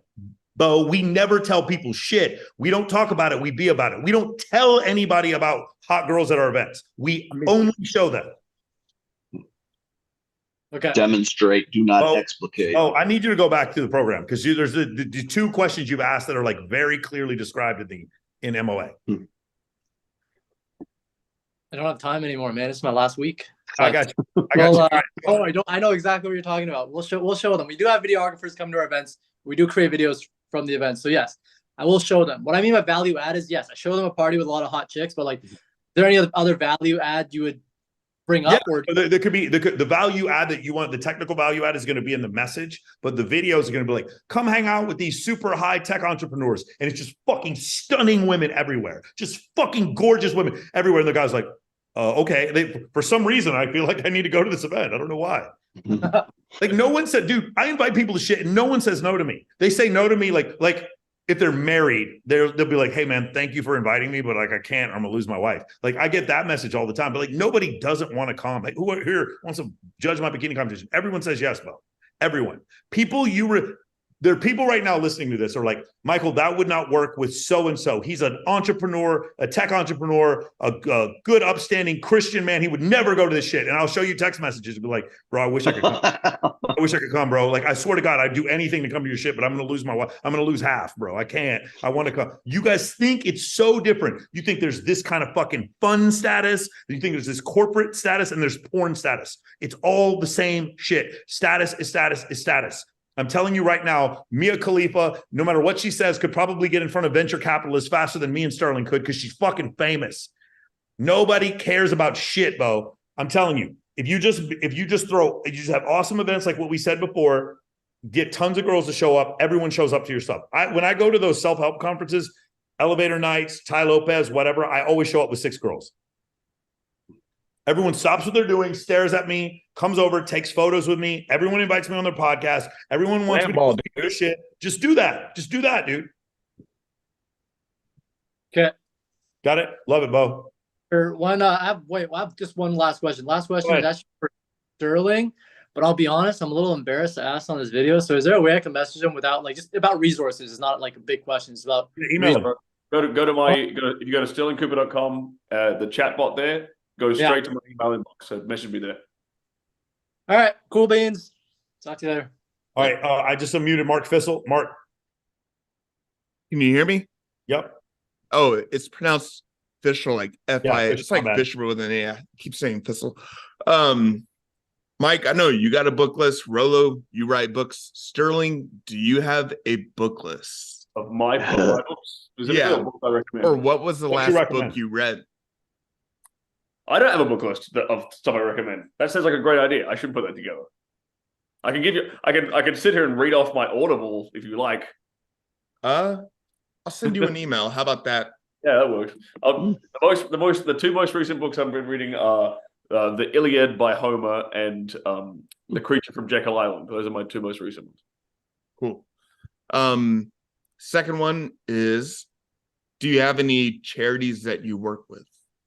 Not like publicly specifically. Like if I do any charity work, it's usually on like a case by case individual basis individually. Like as in I know what I'm helping out. I'm not doing it through like a third party. That's primarily how I do my charity work.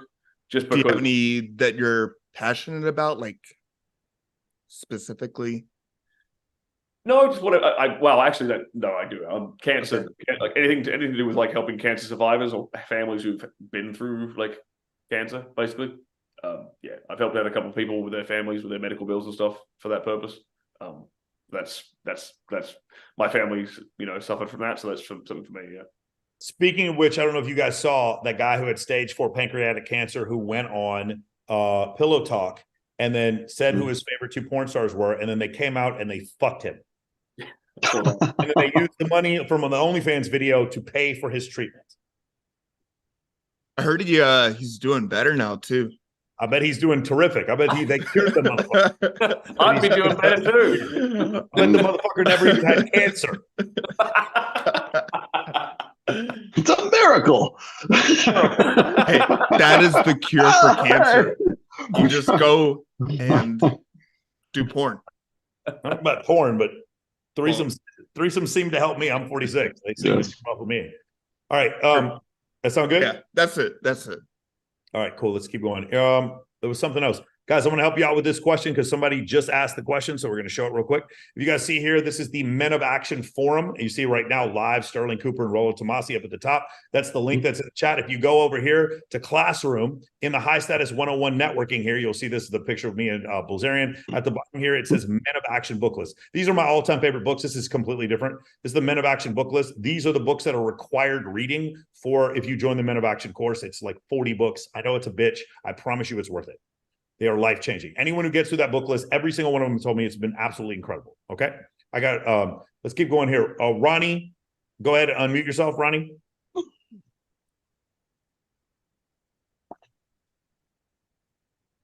Hey, what's up, Michael? What's going on, Ronnie?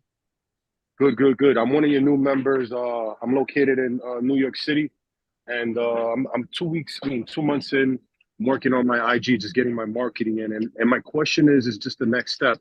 Creating the list and inviting people, like enticing them to come out. I know that once I get my IG, that's just gonna project my my resources, my status.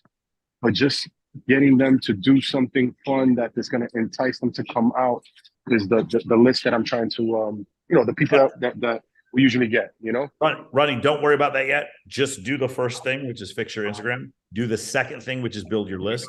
There's about 25 guys in MOA that are in New York City. Ask them for their list. They'll give you their list. Okay. Then look at the events that they throw. And then we can talk about, as you go through the program, we'll talk about increasing your offer so that you can throw events that other people want to go to. Okay. Got you. Because it's just the friend. I guess it's just me getting the friend, the female Ronnie, friend. I tell you what, are you on the call tomorrow? Yeah, I'll come on. Come on tomorrow. Yeah, hey guys, I just wanted to say this. If you are an MOA, for these free calls, save it for the Tuesday call. Michael will be able to give you a lot more hands-on help.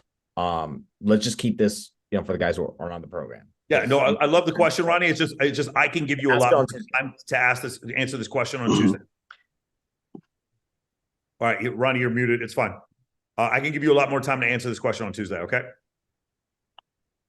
All right, beautiful. Robert G. Robert, what's your question? Hey, what's up, guys? Thanks again. I didn't get a chance to ask this, but I follow a lot of you guys' content, and I was curious what your guys' thoughts on this is. I know there's the sexual market sort of calculated for like single moms. What is your guys' take on that as far as single dads? I know that once you're 7 figures and up, it's King's X probably, right? But if you're not that, what's your guys' opinion on that? Sterling, what do you think? Are you newly? Guys who have kids, they don't really have problem getting like attention from women because it's pretty clear pre-selection, man. Like a woman decided to have a kid with you. It's kind of like it works kind of the opposite way around. Like it's like a green flag in a lot of ways. Yeah, you're a proven commodity. Yeah. I get that a lot of people say that. But attraction wise, it's typically seen as a very good thing. You guys don't.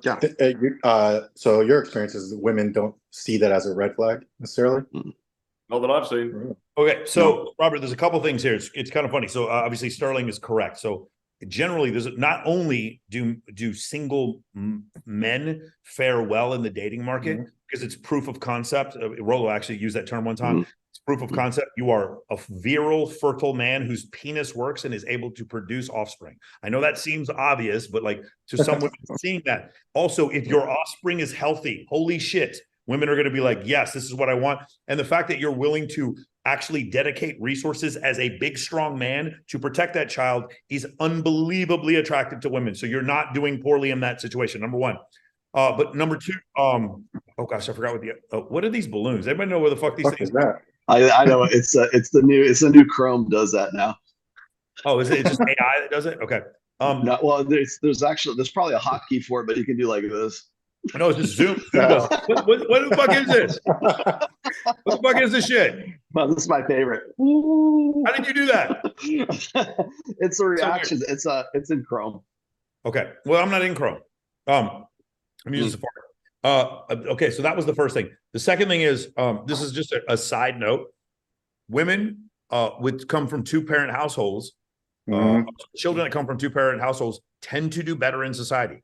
Now, if you come from a one-parent household, you're not like a 50% chance of becoming a felon. But the number of felons that come from single-parent households is astronomically high in comparison to the general population. Does that make sense, Robert? Yeah, without saying That doesn't too much. Rear field I'm in. That doesn't hold the same for single fathers. Single fathers tend to do better at raising children than single mothers. There's certain reasons. I mean, Rollo could probably definitely go into why that is. But Dr. Warren Farrell, the boy crisis, actually, the guy's a consummate statistician. He goes into all the reasons why single fathers are actually better at raising children than single mothers are, and it has very little to do with the socioeconomic reasons, although that's definitely a factor. But it's just like, for instance, like children, like when they're school kids, they do better and they learn better under a male teacher than they do under a female teacher. With hell, even in the workplace, like women prefer to work for a male boss instead of a female boss. So there's a lot of crossover there. I think from my perspective anyway, it's an expectation of authority or command presence as like contextualized by whatever it is. I was also going to point out that when you are a single father, the proof of concept thing that Mike was talking about is the beta buck side of hypergamy is answered 100%. Provisioning, protection, and parental investment. You got it, because there's the kid. You are protecting it, you're providing for it, and you're parentally invested in the child. So that's already set. So what that presents to women is a potential for her own children to be provided for, protected, and being invested in, just the same way as you're doing it with your kid right there. The only thing that's left is get your ass in the gym. Yep. get the alpha fuck side down, and you're good to go. I got you guys. Like, just in general, if I heard a guy was a single dad, I would just trust him more. Like, man, something happened. For whatever reason, like a Mandalorian. I would want to help the guy. I'd be like, bro, you want to go play football with your son? Like, I would want to help the guy more. If I heard dad, I'd just be like, oh man, that's okay. Let me help you out. Like, I just thinking of baseball games and shit. Like, I just feel like I'd want to hang out with a dude who was a single dad, especially if he had boys and we could go watch football together. That seems like a fucking fun dude to hang out with, you know? Yeah, I get that on the guy's side. You know, I always kind of wondered that for the girl side, because I'm new to this scene back since I'm recently divorced earlier this year, so trying to figure everything out. Robert, remember, we're men. We don't have children. We have future esport athletes and quarterbacks. That's what we got. That's what the name. That's what hopefully, I will. Hopefully, NBA point guards. Correct. My son will be a point guard. That's a future point guard. That's what we call them. Okay. Got it. Beautiful. All right. That looks like it did. Anybody else have any questions? Sterling, we can find you at sterlingcooper.com. Yep. Okay, guys. So we'll go there. Do you have anything new that you came out with, or anything you got coming up in the future? Yeah. Well, just launched my brand new supplement line, so that's cranking out right now. Primarily targeted at helping you rise to the occasion in the bedroom in a healthy way, not in a way that develops some kind of drug resistance, not in a way that develops some kind of problems with your manhood later on down the line. So, yes, his new program, it's called "Fuck Your Friends' Wives." I'm just kidding. Just kidding. That's not. Although that program would do well. All right. What do you have something coming up in the future? Who, me or me? Oh, well, yeah. Besides the fact that you and I are going on the Danza project tomorrow at 9 p.m. Eastern time, it's just a live stream. 9 p.m. Is it a live stream? It's a live stream, yes. Okay, we're doing that, and then Fresh and Fit twice, and then we're doing on Thursday. We're doing Sauce Cast. Kim Sosnick. Yep, Sosnick. Taking on 12 girls. Yeah, I would love, and because we're down, Jim Sexton came down with COVID, so we're 19. 6 of the girls are plants. Okay, you know, the other 6 are going to be probably planted by Destiny and Natalia. Just throwing that one out there, just to be prepared. If they're really fucking hot, I was wondering. Yeah, I'm the one that got them. The thing is we might Stunners coming on fucking. We might have. Well, I don't know if Sterling's going to be around, but we might be able to get. I'm going to be there. I'm going to be at Sauce Cast as well. So. Oh, you will. Okay, so we got you. Yeah, so we got you, and I'm trying to get Justin if he's got to wear a cap. when he goes on the show. But I talked to Adam Sosnick on the plane today, and it might be us four actually going against the gallery of girls. So I want 50 girls. 50 girls sounds good. Maybe I think I might be able to generate 2 or 3 of them. And then a really cool place to hang out afterwards in Fort Lauderdale. Booby trap. Booby trap. That's incredible.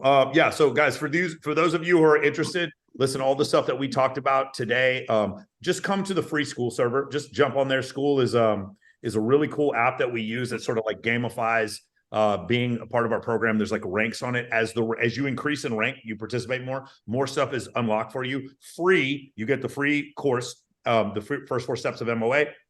You get the schedule, you get the Instagram testimonials, the video testimonials, and like over 100 hours of free like educational content that we have for the Men of Action program. That's all on the free school server. If you guys want to join Men of Action, just go to MOAmentoring.com and you guys can join. You can set up a call right now. You can do that immediately. Let me leave that also for the guys who are on the YouTube watching us. Real quick, last 3 super chats. Michael, Rollo, Sterling, you guys are doing God's work. Here's the one from Karn. Step 3 of MOA. Any advice on sending out outreach with visual proof messages without feeling like I'm just spamming, saving for MOA, but taking action right now, doing outreach? You 3 are the best. Karn, the answer is to have a better offer. You're never creepy if you're offering value. If I go up to 1 million girls and I say, hey, would you like to go take pictures on the red carpet for the Maxim party? Getty Photography is taking them. It's never spam because it's a good offer. Just like if you came to me and said, hey, Michael, I've got a way to make your to fix your sales funnel so that your show rate on calls is 95% and your call to close ratio goes up to like 73%. I don't give a fuck how many times you spam that. If you can actually pull that off, that means you have a great offer, and I'm going to love to hear it. Mr. Cooper, heard if I buy your book and tug at my Johnson for a while, I'll end up wanking around with a baby seal, walking around with a baby seal. Is that correct? That is correct. Okay, so you walk around with a baby seal. That's fucking hell. True. That's funny. Awesome. All right, cool. James, you wanted to ask something? You need to raise your hand if you wanted to ask something. James, I don't know if you did or not. Okay, cool. All right, guys, listen, make sure you, for those of you in Men of Action, I'll see you in 24 hours on the call. We're going to do this tomorrow night. We may have to end the call early just because, like I said, I have to go meet Danza. Okay, Yeah. I'm pretty excited about that. Have we heard anything about Vlad TV? We're working on it. It might be Wednesday. We'll see. Bro, I'll be so fucking excited to go on Vlad. I know, right? Me too. Straight up, dude, I grew up with crack dealers. I'm going to be on that bitch talking about like the early 90s crack epidemic. Blast, bro. I'm so excited. Got a sweet talk. We got a sweet talk. The guys from Danza Project. I think we can do it. Beautiful. Hey, Sterling, I'm leaving. I'm going downstairs to go eat if you want to go somewhere. I have some friends, something to do in the next room. Okay, cool. We'll tell her what's up. Oh. Make sure you go. Patiently waiting through this whole Patiently call, waiting. Yeah, you're not like me. I put them on, bro. I don't get. They're on the fucking. They're on the show. You want to get famous? Come on the fucking show. But Sterling, do you stop that for your sales team? That's what I really want to know. Well, I don't have a high ticket sales team, so I don't need to. Bro, like for real, like I'm like laying back like this, and I'm like, hold on, man, hold on, what's going on? Oh, for real, just go quick. What's the question? Like, don't even. All right, how long are you in town for? Till Sunday. Till Sunday? Okay, cool. We'll plan some out. I'm here every night. I got nothing to do, so just let me know. All right, guys, for the rest of you, I will see you guys soon. Make sure you click that link and make sure you join us on the free school server. Please do not leave without doing that. Everything on there is free. You don't have to pay for anything. And I will see all of you guys in 2 weeks. For those of you coming to watch Access Vegas, that we're going to be going on November 16th. We got some pretty cool guests coming on there. Rollo and I, like I said, we're going to go on 7 different podcasts this week. So there will be no Michael Sartain show this week. The following week, it's going to be Dr. Alex Mayer, who is Ty Lopez's business partner. His